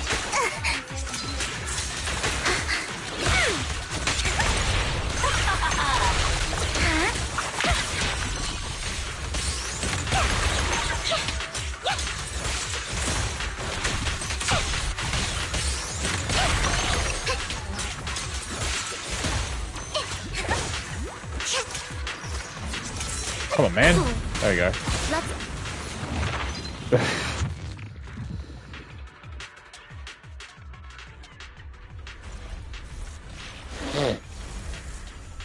Hi, Dina. Oh, and there, Camille's gone. So we've got to fight Dina. Are you satisfied now, Vivian? You were the one who brought yourself to this point. You're saying this is all my fault? Losing my father, losing Camille. I wish you had never come into my life. There's a theme in Mockingbird where everyone just wants... Everyone wishes for both Vivian and Hugo. I wish you had never been born! At first, When Father brought you home, I was happy. There are so many Exaltists, yet Father never allowed me to get too close with any of them. I never had any friends either. But when Father brought you back, he told me to take good care of you, that you were my first friend. I was also so happy the first time you took my place in helping Father select a person to receive the blessing, because it meant you were different from all those other people. You could stay with me. But soon, I grew jealous. You took the attention that should have belonged to me. You even took Father's love from me. It's only because of my ability that Landon... I know, but... Vivian, jealousy is something you cannot control. Of course, the same goes for fear and hatred. I was terrified that one day you would look at me and shed tears. I knew if that day ever came, Father would not hesitate to force the blessing upon me. And when that day did come, I hated you for causing my father's death. Tina, you knew everything about what happened back then, so... why are you still defending Landon? And why didn't you tell me back then? If I had known earlier, maybe I could have found a way. Because it's the only thing that makes me more special than you, no? It proves I had Father's trust. I was more useful to him. Vivian, you said you wandered without a home ever since you were young, hated by anyone you encountered. You were happy to gain recognition from everyone and help Father when you were among the Exaltists. But in the end, you discovered you were being used, so you felt betrayed and hurt. Then, what about me? All I ever had was my father. I've never known a life outside of the Exaltists. Ever since I was young, my only purpose was to help Father select who was to be blessed. The only purpose I had was my father and the Exaltists. I've never been taught anything else, Vivian. It is what little value I have, and have ever had. In the end, you took even that from me, and completely destroyed it. You think you're doing good and fighting evil. You've only managed to affect a small part of your world. But have you ever wondered if maybe that's all there is to my world? I never wanted to hurt you. You were also my first friend. And that's why I wanted to save you back then. Save me? You and Camille all talk about saving me. Yeah, why aren't you putting two and two together? To me, loss is so much more painful than death. I mean, true. Tina, you can start over. Everything Camille did was so you could live on. Let's leave the Hollow together. There are so many amazing places in New Eridu. This time, I'll take care of you. I've also met so many amazing people. I'm sure they'll love you too. Okay, Dina? Vivian, I can't forgive you. And I don't want to forgive you.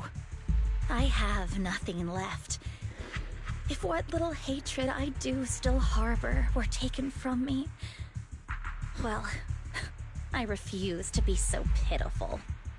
I won't apologize, Vivian. Dina closes her eyes and injects a vial of the serum into her own arm. Soon, ether crystals appear in her body, a sign of corruption. I don't want to hate myself, so I can only hate you for killing my father, and hate Camille for leaving me. That's just the kind of person I am. Hateful and despicable. I refuse to owe anyone anything. I refuse to feel regret. I won't. Vivian, I will keep hating. I will take all who are precious to you. I will also hate Camille, so I won't do as she wished and start a new life.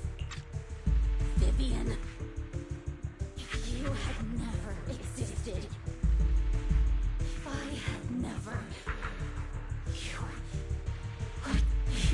I know this is a bad time, but taking the vial has increased her tits exponentially. Lord Phaethon, please do not interfere. She was my first friend. I'm going to bid her farewell. Alright.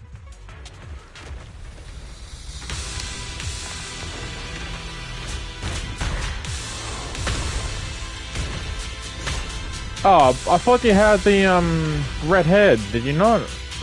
Whatever. Dina, soon the pain will be over. Otis, Lord Phaethon, don't come any closer. Oh, well, that was shit.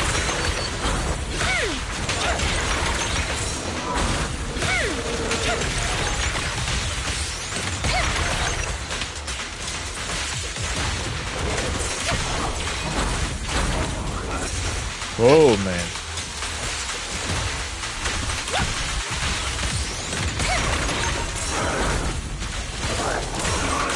Oh boy.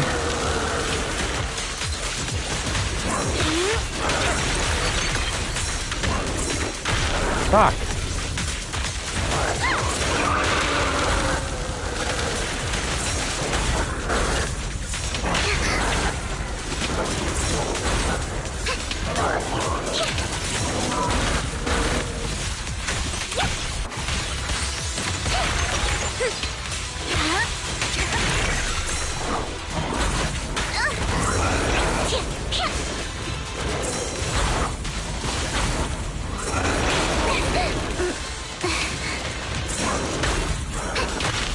God damn.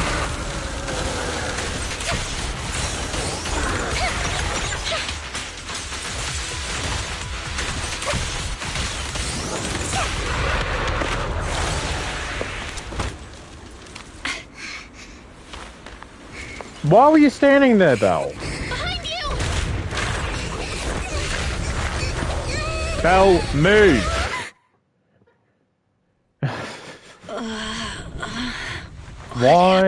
Why were you standing there, girl? What the? Oh. Vivian! Belle, don't come near me. This is my own choice. Oh, shit.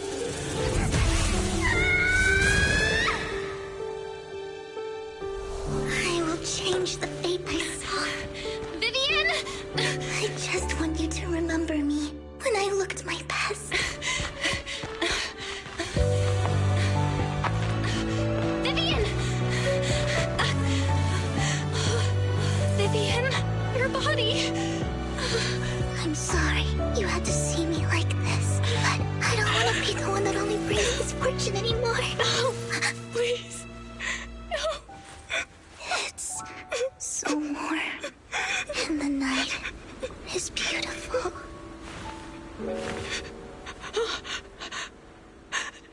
Vivian?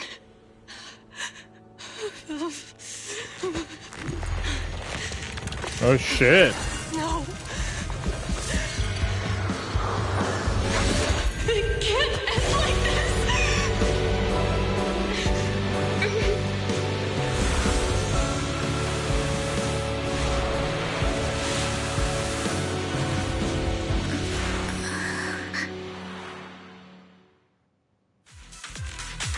Wow. Okay.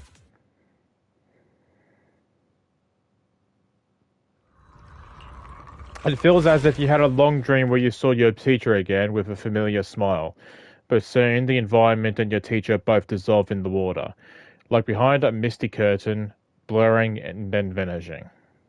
Belle, you're scaring me. Belle, I'm so glad you're awake. Ugh. What happened? I remember Vivian and I... Wait, where's Vivian? She injected herself with Landon's You saved her. Hugo and Lycon brought you out of the hollow. You were in a coma and... I'm so glad you're safe. And you said Vivian used the serum on herself? But she looked fine to me, barring a couple of scratches. Hugo sent a message earlier saying he got her checked over, and she was alright. Can you recall what happened? We were in dire straits. The situation was dire, so Vivian used the serum on herself to defeat the ethereals. I saw the crystallization process starting to occur. And then I can't describe it, but I think I saw something. At the time, all I was thinking about was wanting to remove the crystals from Vivian. I don't even know what I did. But then I passed out, I guess. What happened after that? When I led Hugo and Lycon there, it was just you and Vivian lying on the ground. We didn't see anything else. Never mind that for now. Belle, do you feel any discomfort? Just a bit dizzy. For tonight, just get some rest. Hugo and Vivian said they'll come over tomorrow, so we'll discuss everything then. Okay. Good night then. This time, there were no strange sounds or sights in your dream, and you sleep peacefully throughout the night. Shortly after you wake, Vivian, Hugo, and Lycon arrive at the video store. Lord Phaethon! How are you feeling? No headaches? Leg pains? Heart palpitations? Loss of appetite? Oh my god. Vivian? I was just so worried. Sorry. Anyway, Lord Phaethon, I'm so glad you're okay. What happened this time was all my fault. You only became an ethereal to defeat Dina. If it weren't for you, neither of us would have made it out alive. So, what happened? Belle said she saw the crystallization process start, but I didn't see anything through Eos. Hugo, Lycon, did either of you guys see anything strange? Allow me to explain. Miss Vivian told us what happened after she awoke, and the mayor arranged a full medical checkup for her. Based on the results, Miss Vivian indeed shows mild corruption sequelae. But if the crystallization process had already started, the lingering effects should be far more severe. To be precise, if the process had already reached the point of mass surface crystallization, it should have taken no time at all to become an ethereal. So, the mayor theorizes that it was the etheric energy within Master Proxy's body that affected Vivian's condition and the surrounding etheric particles, causing Vivian's corruption to recede. Essentially, corruption is a reaction between the etheric particles inside the body and in the surrounding environment. Therefore, it's not necessarily irreversible, just that currently our mainstream method of defense is prevention. How come I didn't know I had this ability? How's it even possible for me to influence other people's etheric particles? That makes it sound like I can manipulate etheric energy at will. Master Proxy, you are special. This is a gift your teacher left you. Our teacher? So this has to do with her? I don't know all the details, so I cannot explain everything to you. My apologies. However, Miss Yixuan might be able to answer some of your questions. She will visit you sometime soon, so please feel free to ask her any questions you may have. She has quite an eccentric personality. If she causes you any inconvenience... 2.0! If she causes trouble, can I file a complaint about her to you? Master Proxy... Yixuan, that's what he said, right? You've always been a people person, so I trust you will handle things just fine. That just makes me more worried. In any case, the mayor has asked me to give everyone his most sincere gratitude. Unfortunately, the mayor could not come personally, but has promised everyone a favor. Provided it's within his means, he will offer his unconditional assistance once. There is no time limit on this favor. Unconditional, What if I wanted his position as mayor? If that is what you desire, then the mayor and his subordinates will be first in line to vote for you in the next election. As for the other votes, you'll have to work for them on your own. But should you assume office, oh my I God. hope you take full responsibility for handling all day-to-day matters and lead by example. By sheer happenstance, the mayor has provided you with a copy of his current assignment, the City Waste Sorting and Processing proposal. Old fox.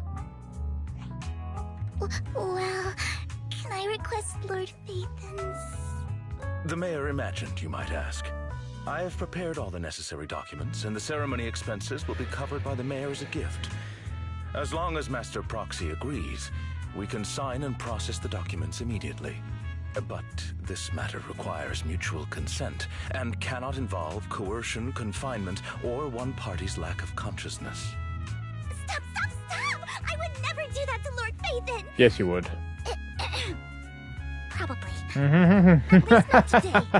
As for you, Master Proxies, the mayor has some sense of what you desire. That said, he hopes you might speak with Miss Yixuan first before you decide the timing of that favor. Hugo and Lycon are still bickering, and Vivian sits to one side, eager and anticipatory. As always, you can smell the aroma of noodles from the neighbouring noodle shop, and hear snippets of Elfie's music from her store. Thank goodness. Time goes on, but there will always be friends by your side. After eating, Hugo, Lycon and Vivian take their leave. Belle, are you feeling alright? Lycon said you can control ether particles, and it was a gift from our teacher. I keep thinking about it.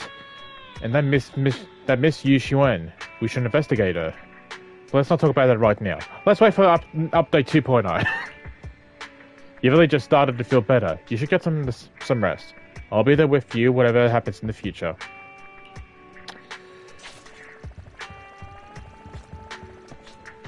Oh, this must be it then, right? Is that done?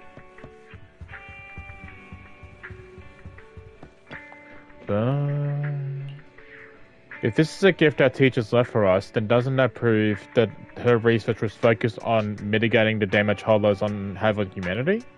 Perhaps this can serve as evidence that she was innocent. But I don't feel anything yet. Doesn't feel like I have any special powers. Your thoughts are all jumbled together and your mind feels heavier and heavier. You drift off without noticing it. Cool. Oh my god, why is there so many stuff? Alright, cool. Sweet! Nereida continues to coexist with sacrifices, and neither daily life nor hidden crises ever cease. New stories and the distant horizons are surely exciting, but one should also cherish each passing day, present or past. One day they'll become memories worth holding on to. Talk to Wise. I thought that was it then. What do you want? Belle, someone calling her... Ooh, shit. Someone calling her Yixuan is here for you. She's dressed like one of those masters of mystic arts from those movies. This is like when Astra Yao we went to see Astra Yao after the whole fighting Bringer in 1.4, I think. Do you know her? I do. She saved Vivian and I when we encountered some ethereals before. Wise, do you remember what the mayor said before? That he'd bring in a Void Hunter rank special investigator to help us adjust to our ether aptitude? Yixuan is an investigator. I see. No wonder she has such a unique presence. According to her, we have good feng shui, and 6th Street is geometrically blessed and a good place to live too. That makes sense. Really? Yeah, she looked so serious. It didn't sound like just empty flattery. You weren't here when she came in earlier. I asked if she wanted to stay and wait, but she said she wanted to take a look around and you could walk once you're free. If you have the time now, you should go see her, Belle. So I'm guessing this will be just a teaser for like 2.0 or something. I would assume. She's literally...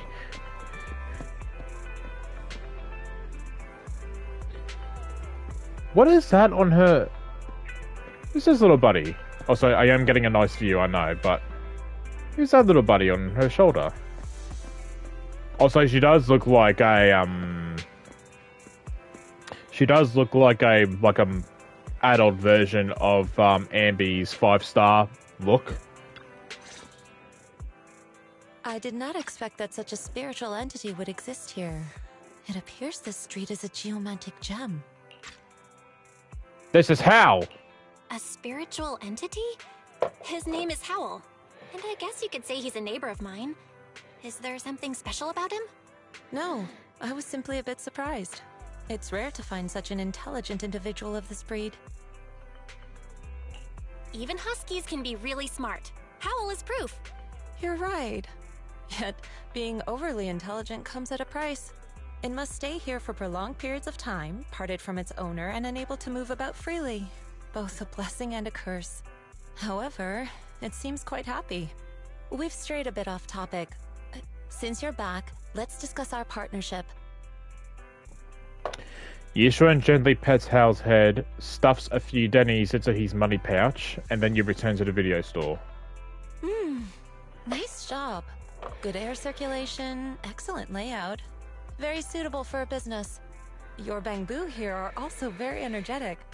It seems your fortune is good when it comes to wealth. Didn't expect you to understand feng shui. Thank you for your Feng blessings. shui. But who exactly are you? I suppose this is our first official meeting since parting ways in the Hollow. Now that both of you are present, allow me to reintroduce myself. Yishuan. My name is Yishuan, a mystic from Yunquei Summit. Yunquei Summit. Wait, mystic? Like those people in movies who can tell your fortune and go around blessing people? This is my first time meeting one in real life. But what's Yunquei Summit? Just an ordinary sect of the mystic arts. Our disciples travel all across New Eridu and sometimes collaborate with authorities. Currently, I'm affiliated with the Hollow Investigative Association. Right now, however, I'm here to discuss a partnership in the name of the Mayflowers. So, what sort of partnership are we talking about?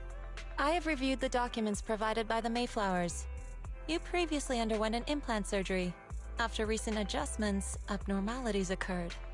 These abnormalities bear resemblance to the craft practiced by us at Yunquei Summit.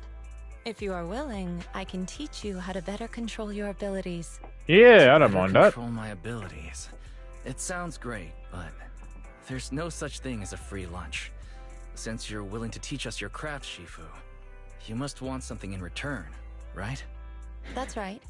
Mayflower will have you join me for some investigations. Looking at my divination results, this will be a complicated and very likely dangerous matter. He's still going over the details, but should have more information for you soon. You can wait until then to decide. Okay. Let's leave it at that. The weather is nice today, perfect for going out. I just happen to need to head to a nearby store to collect something. If you are free, how about coming with me? We have a long path ahead of us, so it'd be good to take the opportunity to learn more about each other's ways and methods. Sure! Then let's go! Yishuan Shifu? Where's the store? I keep thinking of Shifu from Kung Fu Panda. It's at Luminous Square. It's called Buyan. I know that store. But it hasn't been closed for ages. But hasn't it been closed for ages now? Is that okay, Shifu? It matters not. Whatever the situation, let's head over first. It's been ages since I last came to Janus Quarter. I'd like to take a look around. Just tell me when you're heading to Luminous Square. We can meet up there. We did this with Yao as well. We just looked around. Yishuan nods a goodbye to you and leaves 6th Street. Okay. Whew.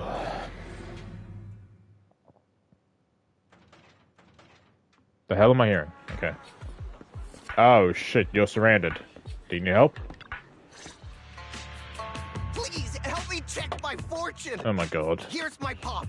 Look, doesn't this thick wealth line mean I'm about to strike it rich? I've looked it over and your fortune is decent.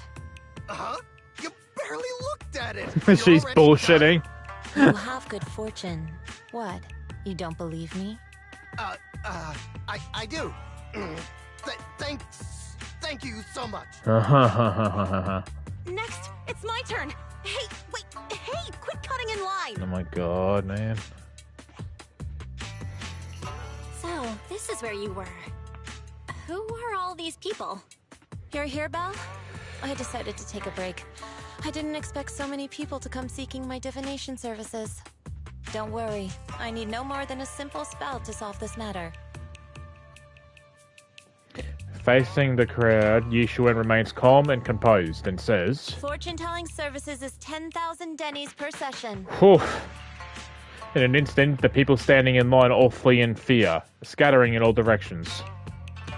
All gone? Good. It seems the Banish Wealth and Desire spell is still effective. Banish wealth and desire? That's a spell? It is now.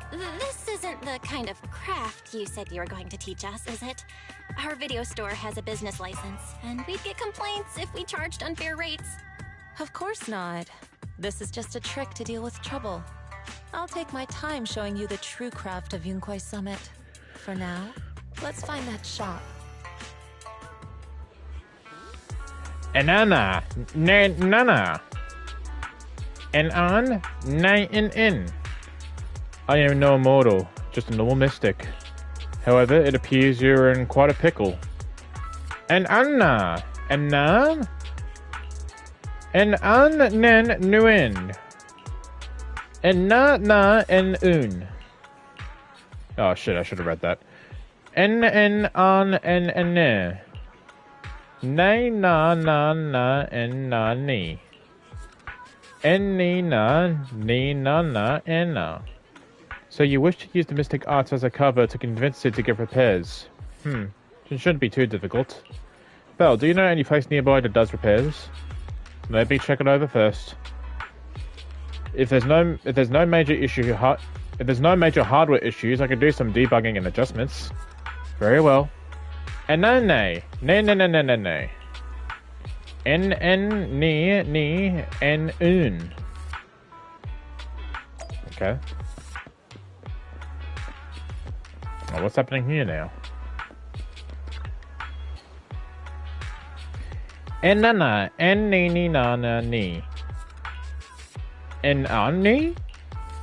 En ani. En an inen una. En na?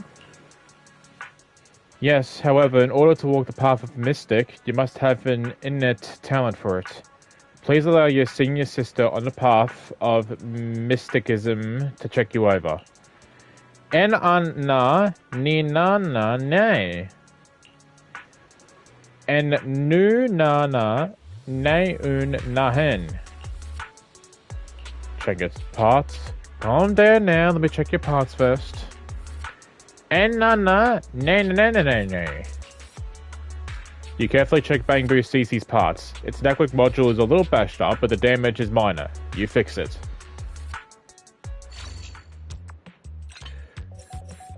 Okay.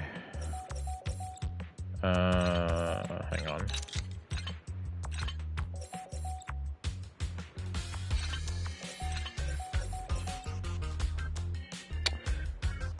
Huh.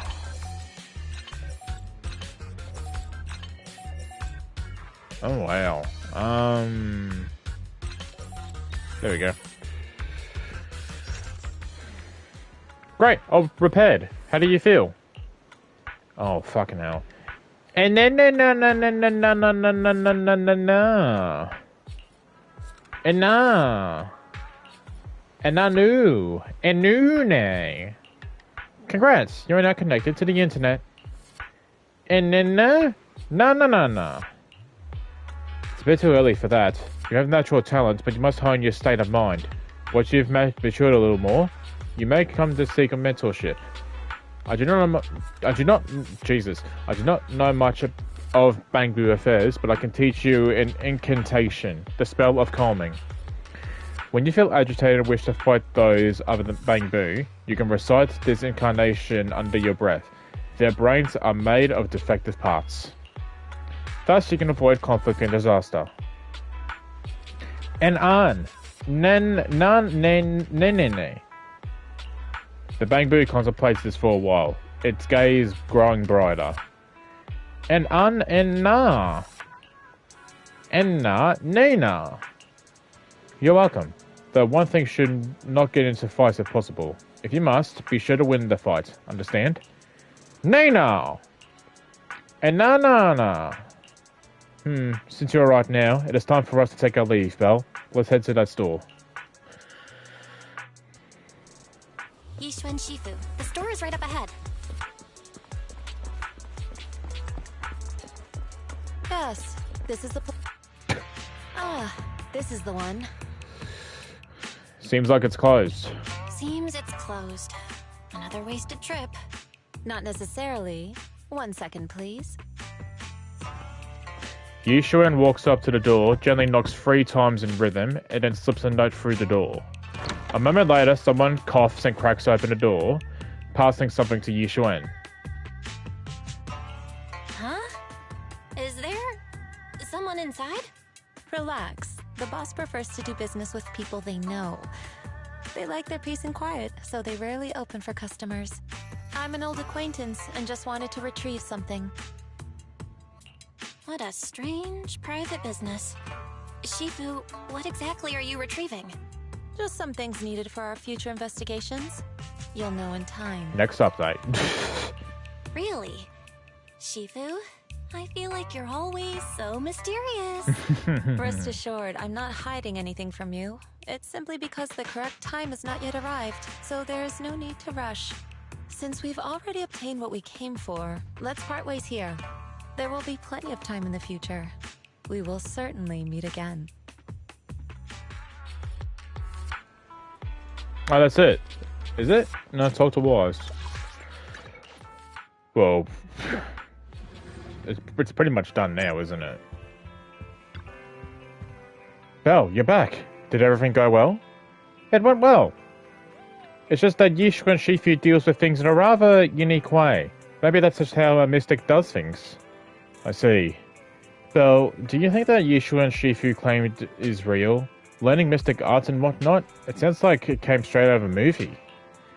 Are we going to be like those movie protagonists who use talismans to defeat ethereals and magic arrays to suppress hollows? Why do I feel like all this talk is going to get us to a point we're going to have a playable protagonist? Maybe. Movies are made up. Except for Star Wars. It definitely won't be as exaggerated as a movie, but I don't think Yishuan is lying. She really did display mystical powers back in the hollow. I see. Well, I trust your judgment. Plus, the mayor must have his reasons for choosing her to teach us. Yishuan Shifu said the mayor would have us help her on some investigation. I wonder what it is. Either way, we'll find out soon. There's no rush. Belle, you've been so busy recently, you should take this time to rest and have a break.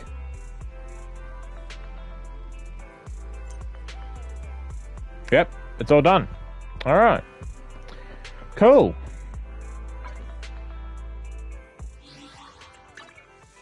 So that's pretty much all the story caught up now. And now we have version 2.0 to look forward to.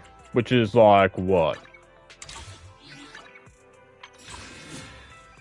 12 days, and Hugo's banner goes for another 20. So that's like... It's 32 days. So pretty much a month. So pretty much a month away until... Like a month and a little bit until version 2.0 arrives. Sweet. I'm still amazed that I got Vivian in the first temple. If you want to know how my Hugo pulls go, when Hugo's out, I'll tweet out how my pulls went with him. But yeah, that will be it. That was version 1.7. And now we move forward. Vivian and Hugo are both enjoyable characters. I still think I'm not huge on Simp Vivian. I'm not huge on Simp Vivian. I much prefer what her character was beforehand, when we first met her. I liked that Vivian. But it's whatever. And Hugo was definitely enjoyable as well. Do I have any new stuff here? I like to add photos of all the groups that we got to meet. Who's that? Oh, yeah, I know what that is. Okay. Alright. What about here? Anything to add here? I have no idea what that is, but... No, not here. We'll put that... We'll put that down here, actually. Makes more sense to put this down here. Can't even see it. Put this here, I guess. What else do we have? No. Save and exit. Sweet. Alright. That will be it for me today. Thank you for watching once again. Definitely will be free over the next maybe week or so. So I'll definitely try and stream more often. So we'll see. Yeah. Have a good night, morning, evening, wherever you're on the world, and I'll see y'all next time.